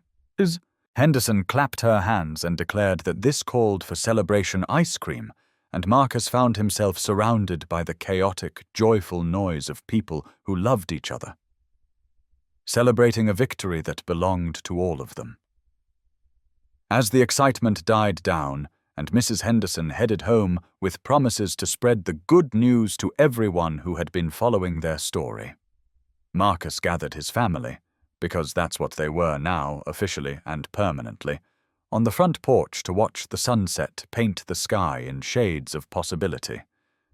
"So what happens now?" Ryan asked, settling beside Marcus on the porch swing with the contentment of a child whose world had just gotten bigger and better. "Now we plan a wedding," Isabella said, pulling Sophia and Emma close on either side of her. "And we decide how to use this money to build the life we want. Maybe a bigger house, maybe college funds, maybe just the security of knowing we're safe.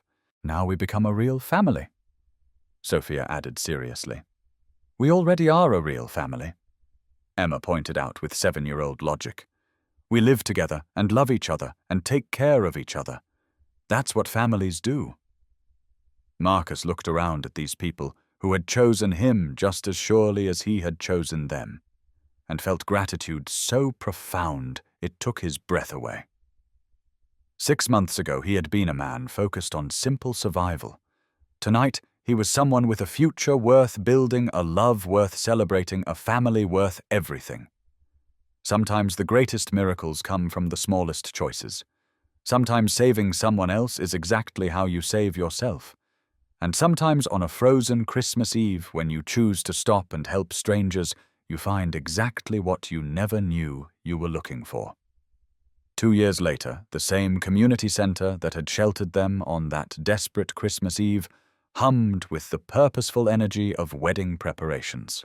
Isabella stood in what had once been just another municipal room and marveled at how transformed it looked with white streamers and twinkling lights, how hope could turn the most ordinary spaces into something magical. Henry Rodriguez adjusted the microphone at the front of the room with the careful attention he gave to everything important.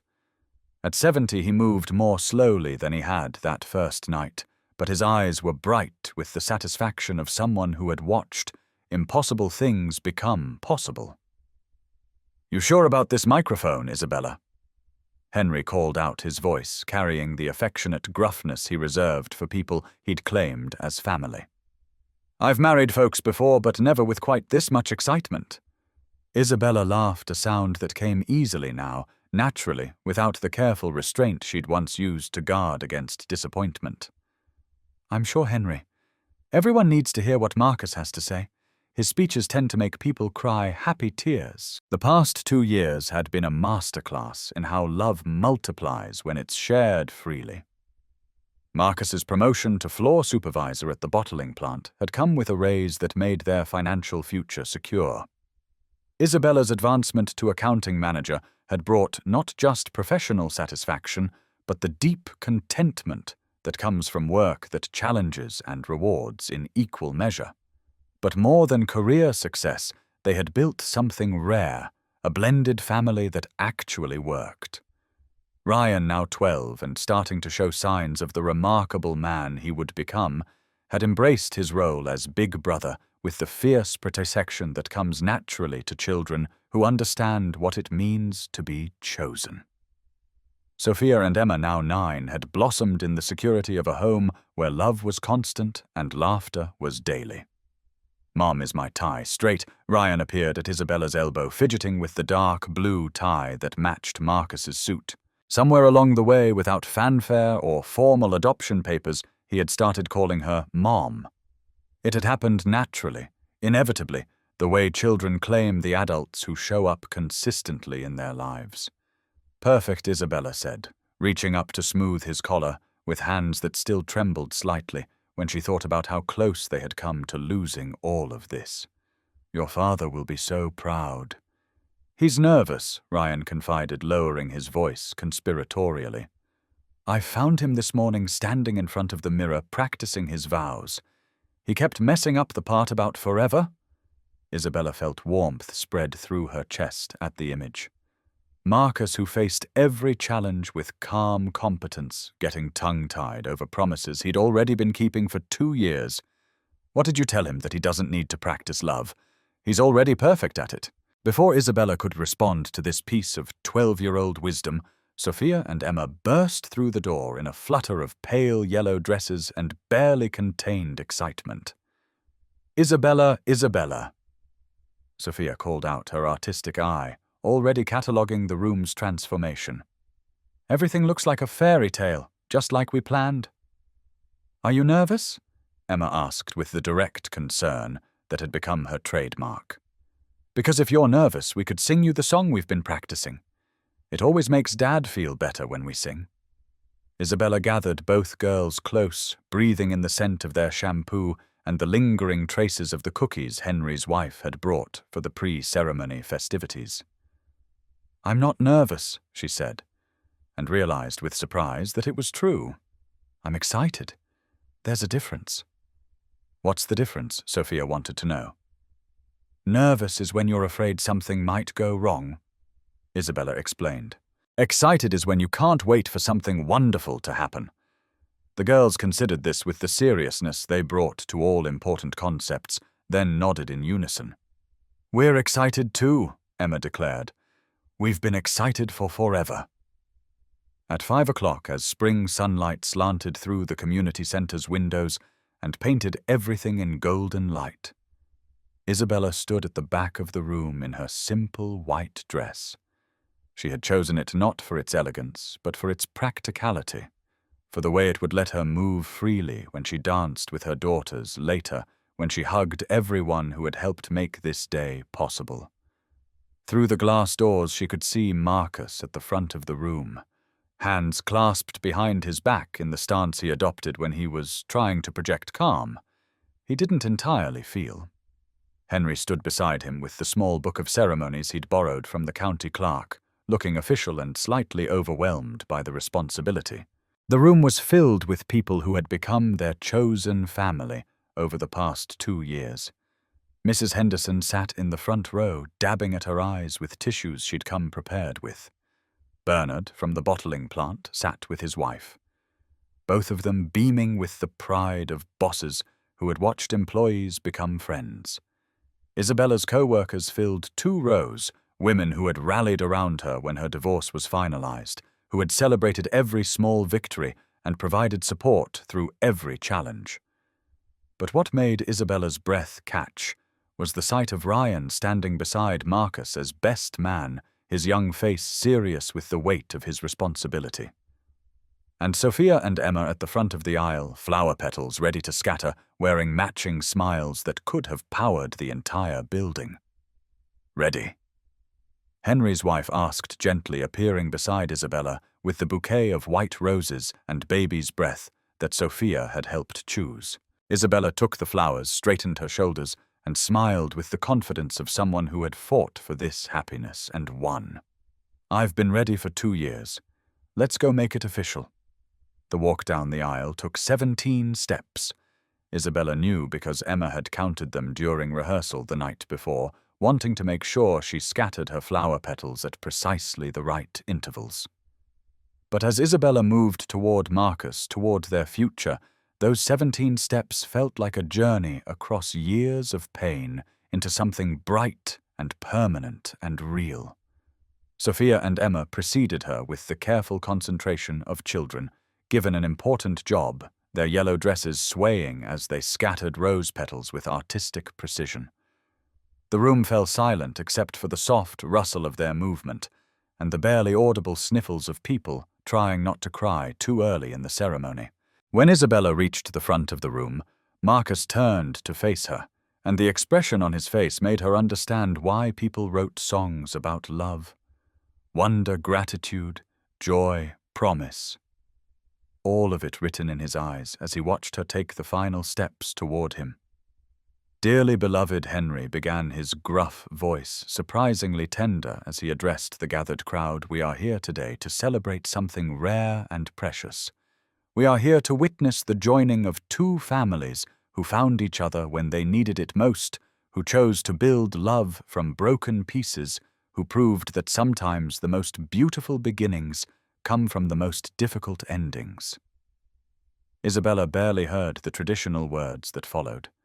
She was lost in Marcus's eyes, in the warmth of his hands holding hers, in the knowledge that they had made it through everything that had tried to break them and emerged stronger, more certain, more grateful for what they had built together. "Isabella," Henry said, drawing her attention back to the ceremony, "do you take Marcus to be your husband, your partner, your family?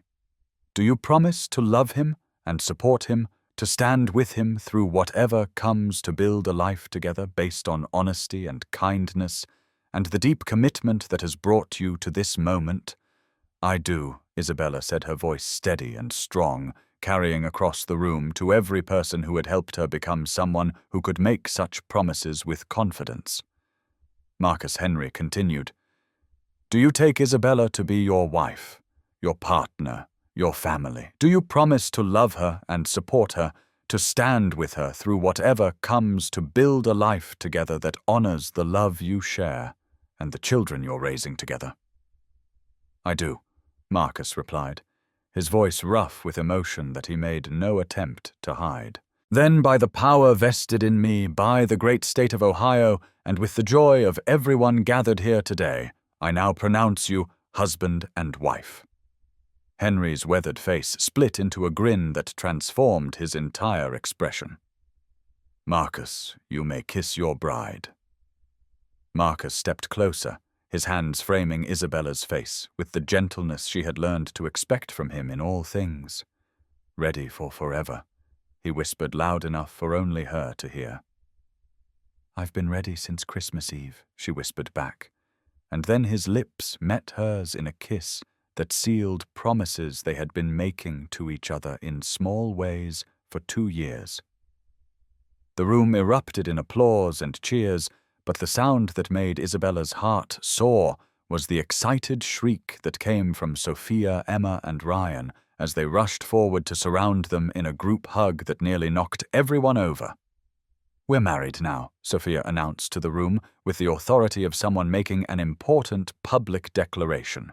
"We're a real family," Emma added, her voice bright with the kind of joy that makes adults remember why children's happiness matters so much. Finally, Ryan said with 12-year-old dramatics that made everyone laugh. The reception that followed was everything Isabella had wanted. Simple, joyful, focused on the people who mattered, rather than elaborate details that would be forgotten in a week. The same room where they had celebrated became a dance floor, where Henry waltzed with Mrs. Henderson, where Bernard attempted to teach the children how to do the electric slide, where Isabella and Marcus swayed together to music that played from Ryan's phone connected to a borrowed speaker. The food was potluck, casseroles and salads and desserts brought by friends who understood that the best celebrations come from everyone contributing what they can. Isabella's wedding cake was a simple vanilla creation from the grocery store, decorated with flowers that Sophia and Emma had helped arrange that morning. It was perfect, not because everything went according to plan, but because it reflected who they were, practical people who had learned that love showed up in everyday moments, in shared responsibilities, in the choice to keep showing up for each other day after day. As the evening wound down and guests began to drift home, Isabella found herself on the community center's small back porch, with Marcus watching their children play in the grass beyond the concrete steps. Sophia was teaching Emma and Ryan a clapping game she'd learned at school, their laughter carrying on the spring air like a promise of all the joy still to come. So Marcus said, settling beside her on the steps, "How does it feel to be married?" Isabella considered the question seriously, testing her emotions like someone checking to make sure a healing wound was truly strong. "It feels like coming home," she said finally. "Not to a place, but to a feeling, to the certainty that I belong somewhere, that we all belong somewhere."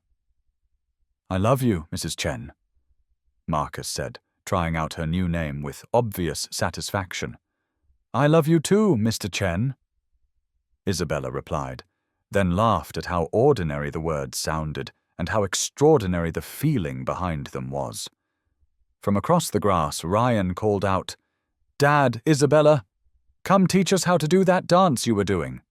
Sophia says it looks like you're walking in slow motion. That's called romance." "Sophia," Emma shouted back with 9-year-old authority.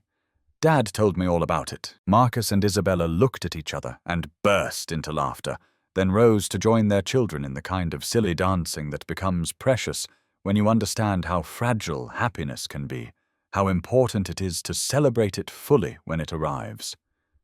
Later, after the children had been coaxed into sitting still for cake, and the adults had settled into the comfortable exhaustion that comes from celebrating something important, Marcus stood to address the gathered crowd. Isabella watched him search the faces of people who had become their extended family, and she saw the exact moment when he found the words he needed. 2 years ago, Marcus began, his voice carrying clearly through the room. "I thought I was just helping strangers on Christmas Eve. I thought I was doing what any decent person would do when they saw a mother and her children in need." He paused, his eyes finding Isabella's across the room, and the smile that passed between them carried the weight of everything they had built together. "But I was wrong," Marcus continued. "I wasn't helping strangers. I was finding my family. I wasn't just offering shelter for one night. I was opening my heart to the people who would teach me what real love looks like when it's multiplied instead of divided." Isabella felt tears threaten as she watched Marcus speak with the quiet authority that came from having lived every word he was saying. "Isabella," he said, turning to address her directly, "you didn't just accept help from us that night.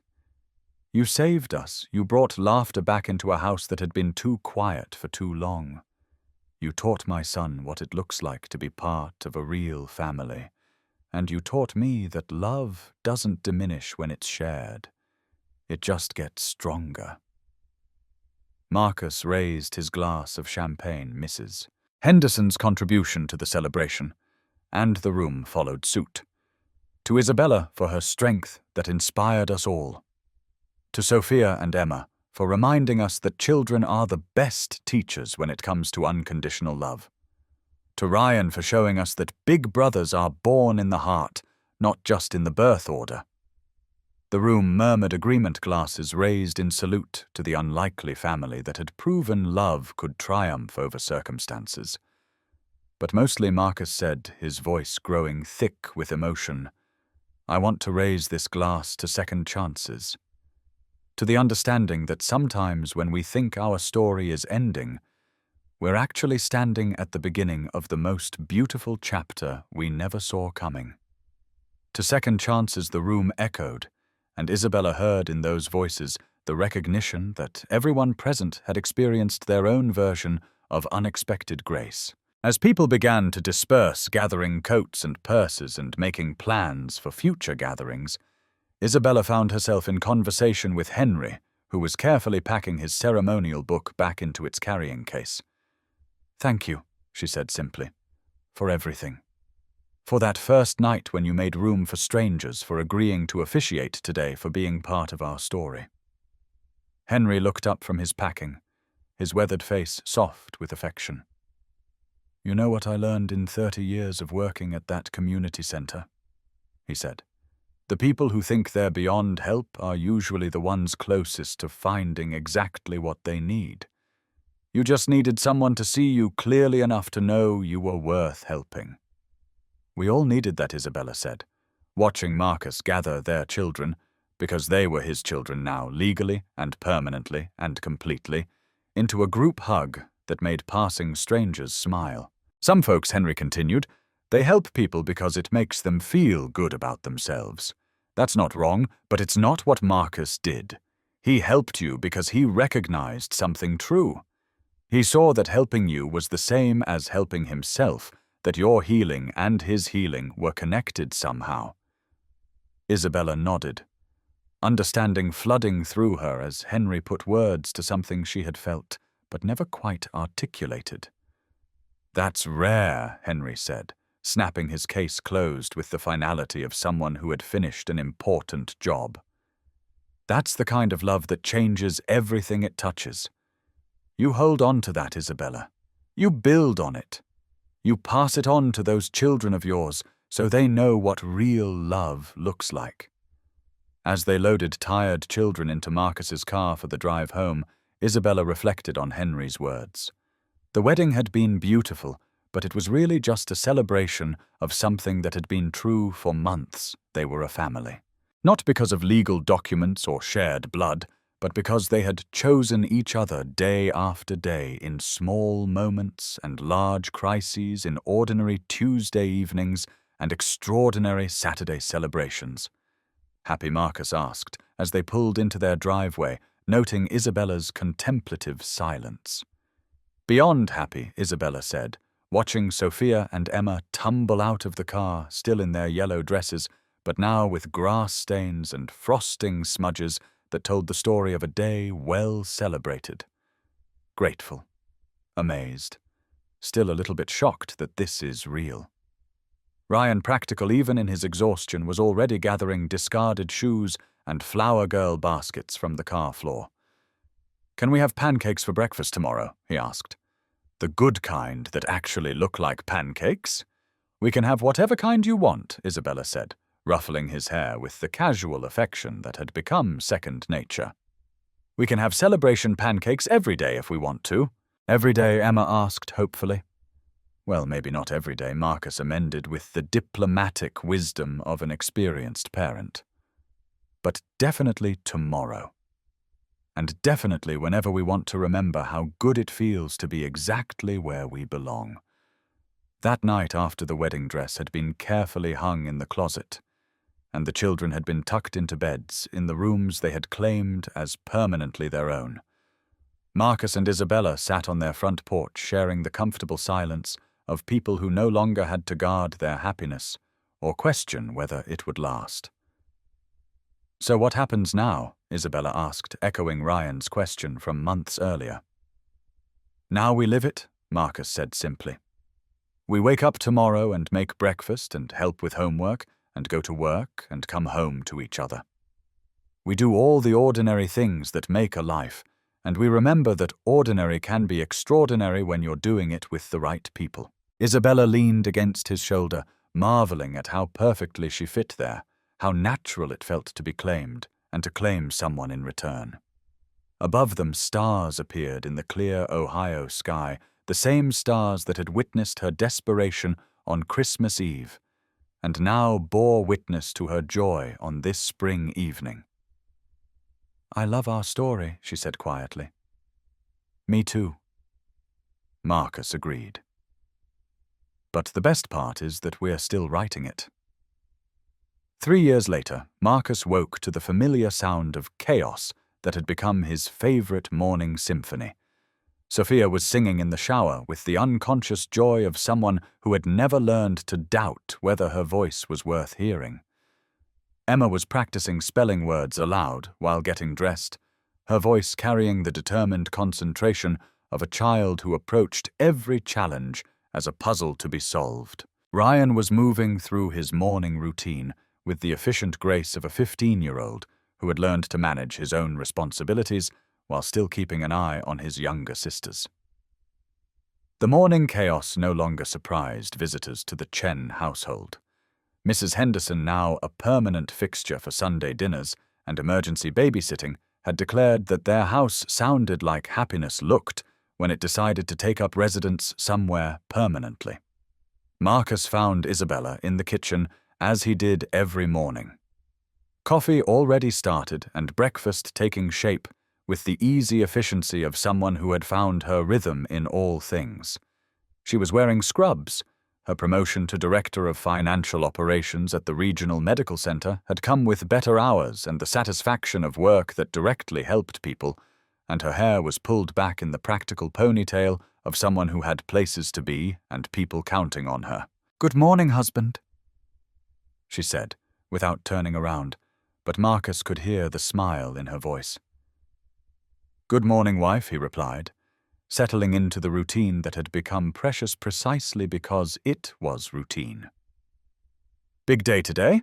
Board meeting at 10, budget review at 2, and Sophia's art show at school this evening." Isabella recited flipping pancakes with the competence that had replaced Marcus's former breakfast disasters. "Emma has choir practice after school, and Ryan has a basketball game that we absolutely cannot miss because he's starting point guard now." Marcus poured coffee for both of them, marveling as he did every morning at the beautiful complexity of their lives. 5 schedules to coordinate 3 children's needs, to anticipate 2 careers, to balance 1 family, to nurture through all of it. "I love our chaos," he said, meaning it completely. Even when Emma loses her library book and Sophia can't find her art supplies, and Ryan needs his jersey washed at the last minute, Isabella asked, though she was laughing. Especially then, Marcus said, because it was true. The crises were proof of investment evidence that they all cared enough about each other's lives to be inconvenienced by them. The children arrived in the kitchen like a small storm system, all motion and energy and competing demands for attention. Ryan grabbed toast while checking his phone for messages from teammates. Sophia examined her pancakes critically, arranging them into a pattern that satisfied her artistic sensibilities. Emma practiced her spelling words between bites, determined to ace the quiz that would determine her placement in the advanced reading group. Dad, Ryan said, looking up from his phone, "Coach wants to know if you can help with the team dinner on Friday. He says you make the best lasagna on the parent volunteer list." Marcus felt pride warm his chest at the casual way Ryan claimed him in front of his teammates, the unconscious certainty in his voice when he called him Dad. Legal adoption papers had made it official 2 years ago, but the emotional adoption had happened much earlier in small moments of trust and care that had built into unshakable family bonds. "Tell Coach I'll bring 2 pans," Marcus said. "And tell him Sophia wants to make the garlic bread because she's perfecting her recipe." "Can I really?" Sophia asked, excitement lighting her face. At 12, she approached cooking with the same artistic intensity she brought to her paintings. "Of course," Isabella said, reaching over to smooth Sophia's hair with the casual affection that had become automatic. "But we're practicing tomorrow night first. No sending experiments to the team dinner."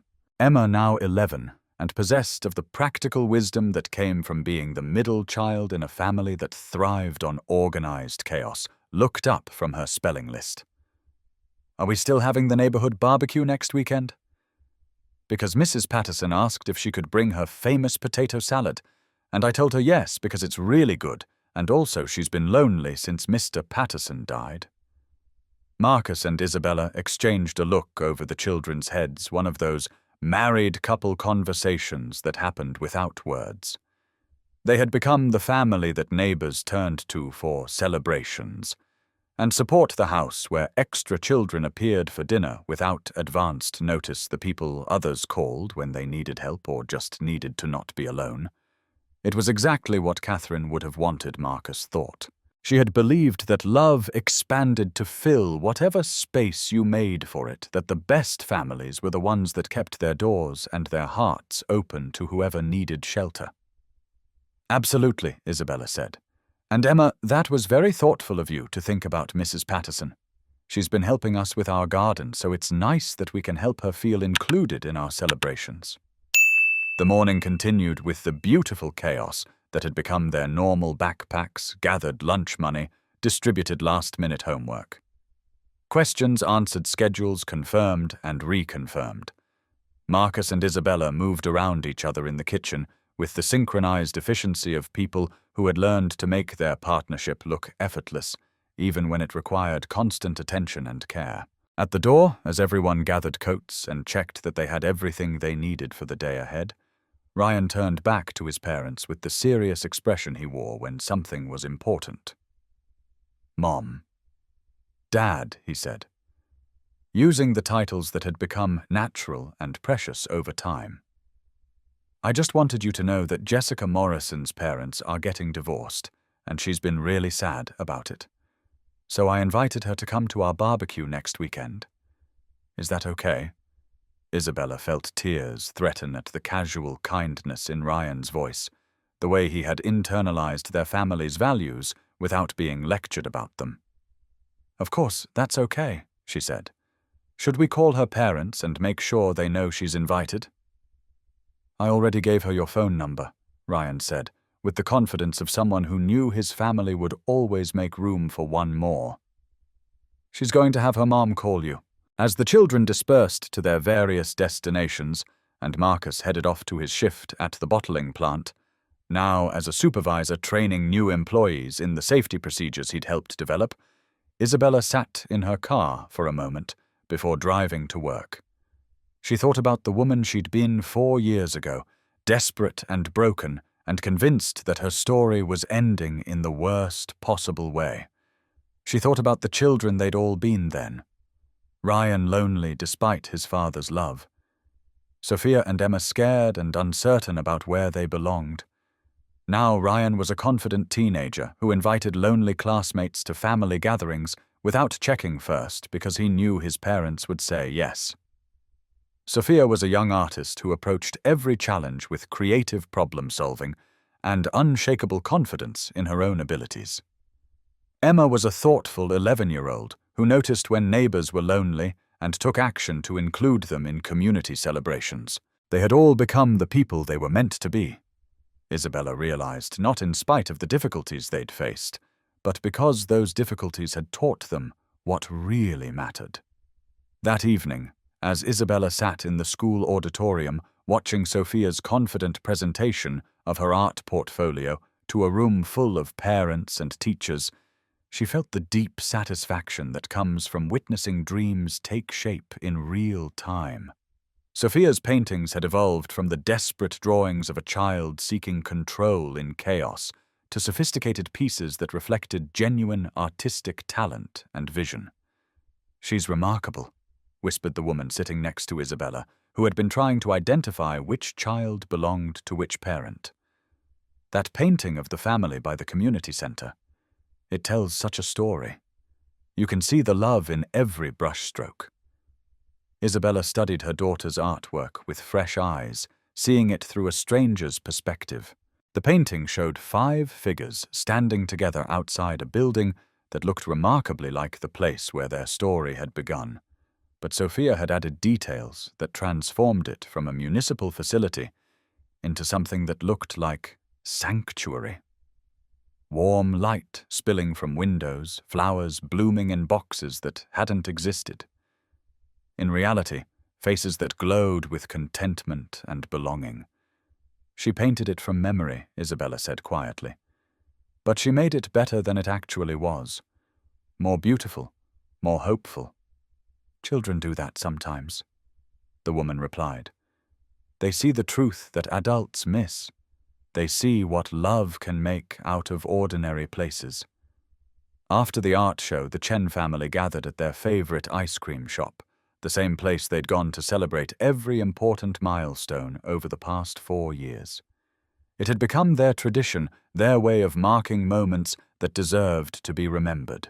"I'm proud of you, kiddo," Marcus told Sophia, as she considered the overwhelming array of ice cream flavors with the seriousness of someone making an important life decision.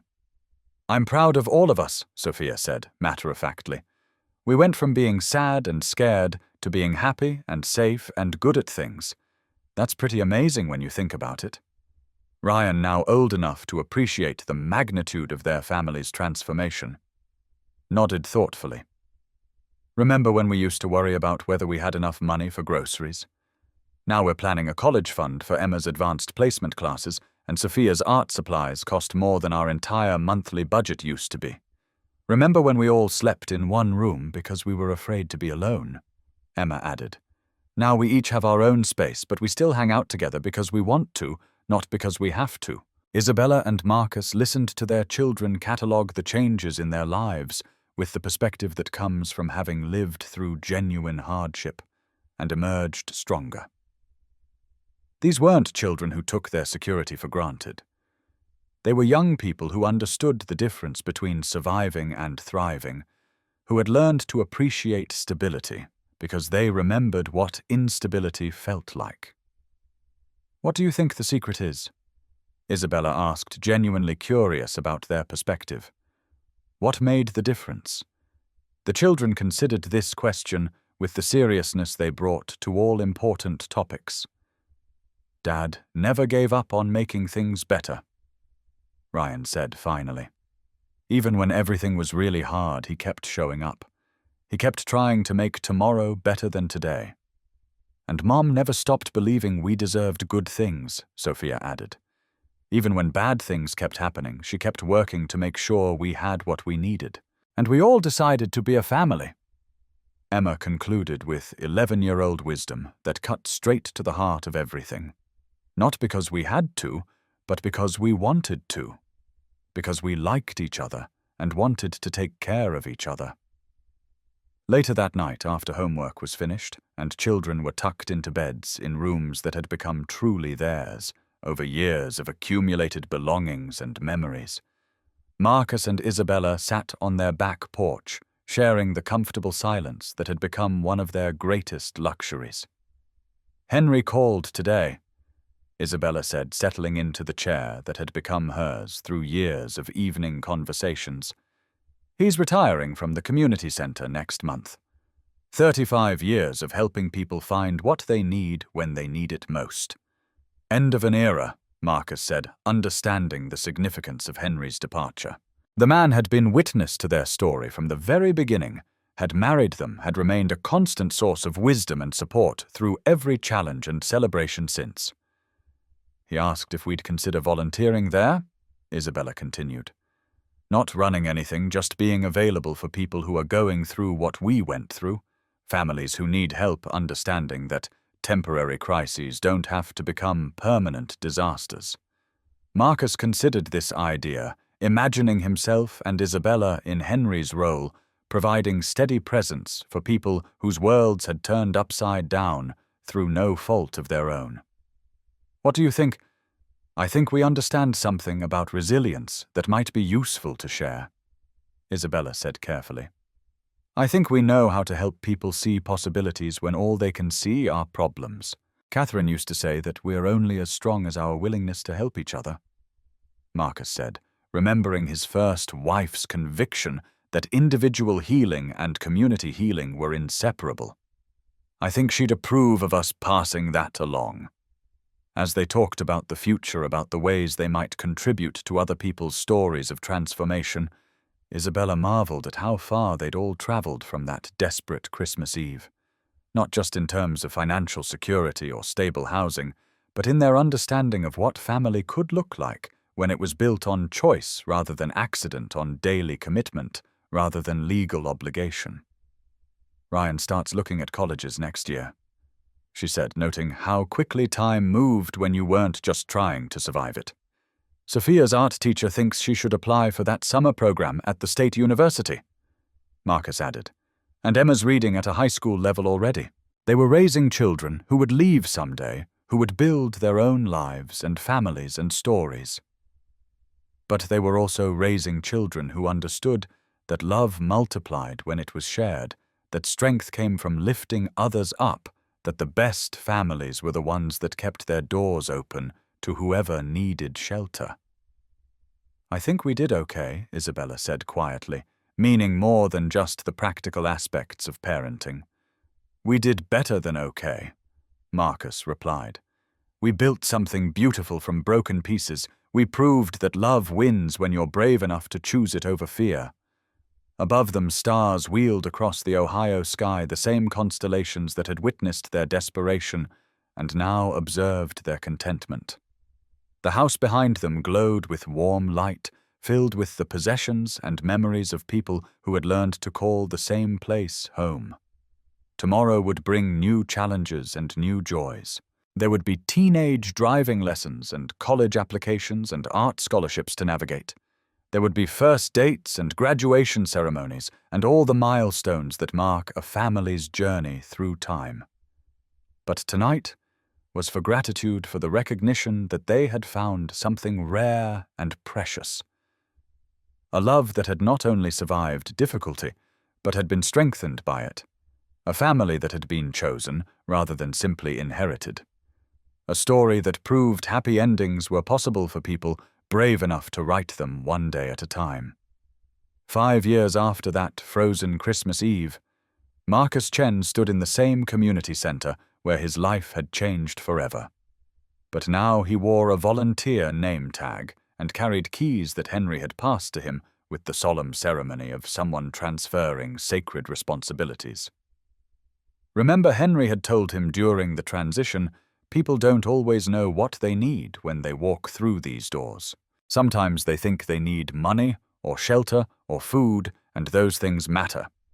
But what they really need is to be seen clearly by someone who understands that temporary circumstances don't define permanent worth. Tonight, a young father sat in the same chair where Isabella had once confessed her fears about failing her children. His story was different. Job loss rather than fraud, medical bills rather than abandonment. But his eyes held the same desperation Marcus remembered from Isabella's face that first night. I just don't know what to do, the man was saying, his voice breaking with exhaustion and shame. I've never been in this situation before. I always thought I was prepared for anything. Marcus listened with the patience Henry had taught him, understanding that sometimes the most important thing you could offer someone was the space to tell their story to someone who truly heard it. When the man finished speaking, Marcus leaned forward slightly, making eye contact in the way that communicated presence and attention.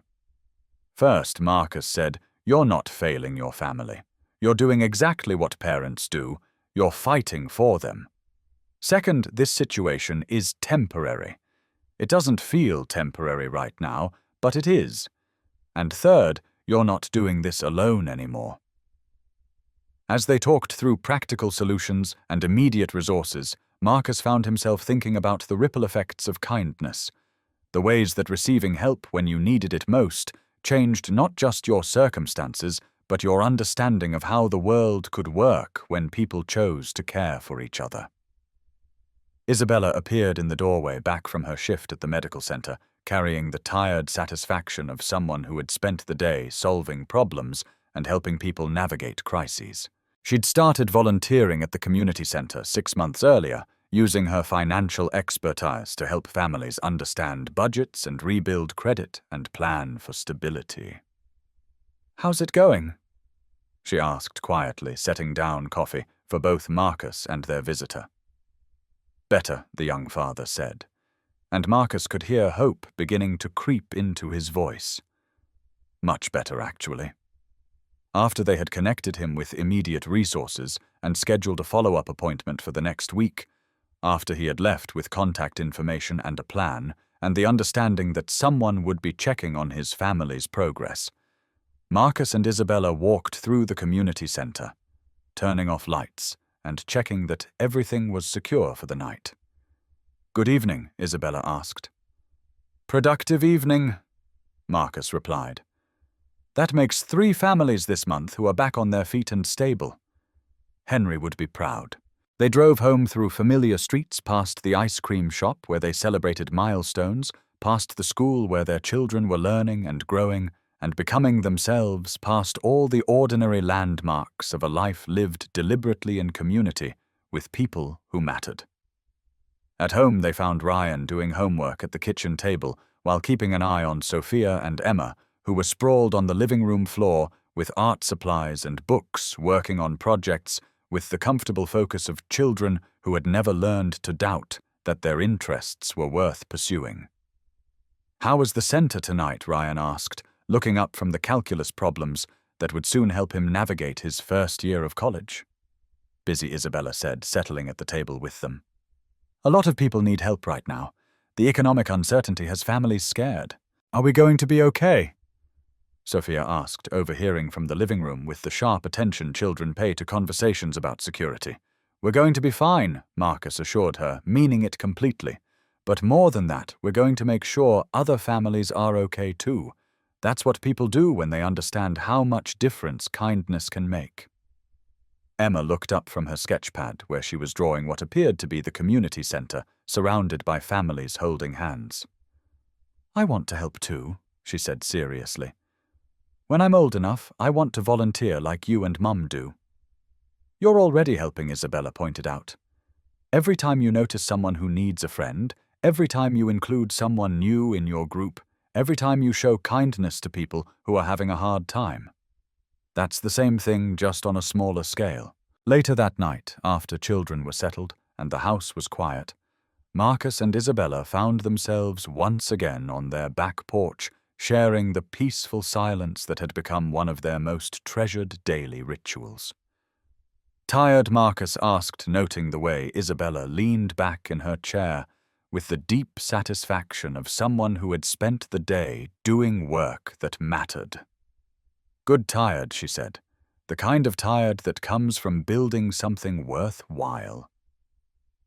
Marcus thought about their evening, about the young father whose desperation had reminded him so clearly of his own worst moments, about the practical solutions they'd been able to offer, because they understood both the systems that could help and the human experience of needing help. "Sometimes I think about that Christmas Eve," he said quietly. "About how close we came to missing each other entirely.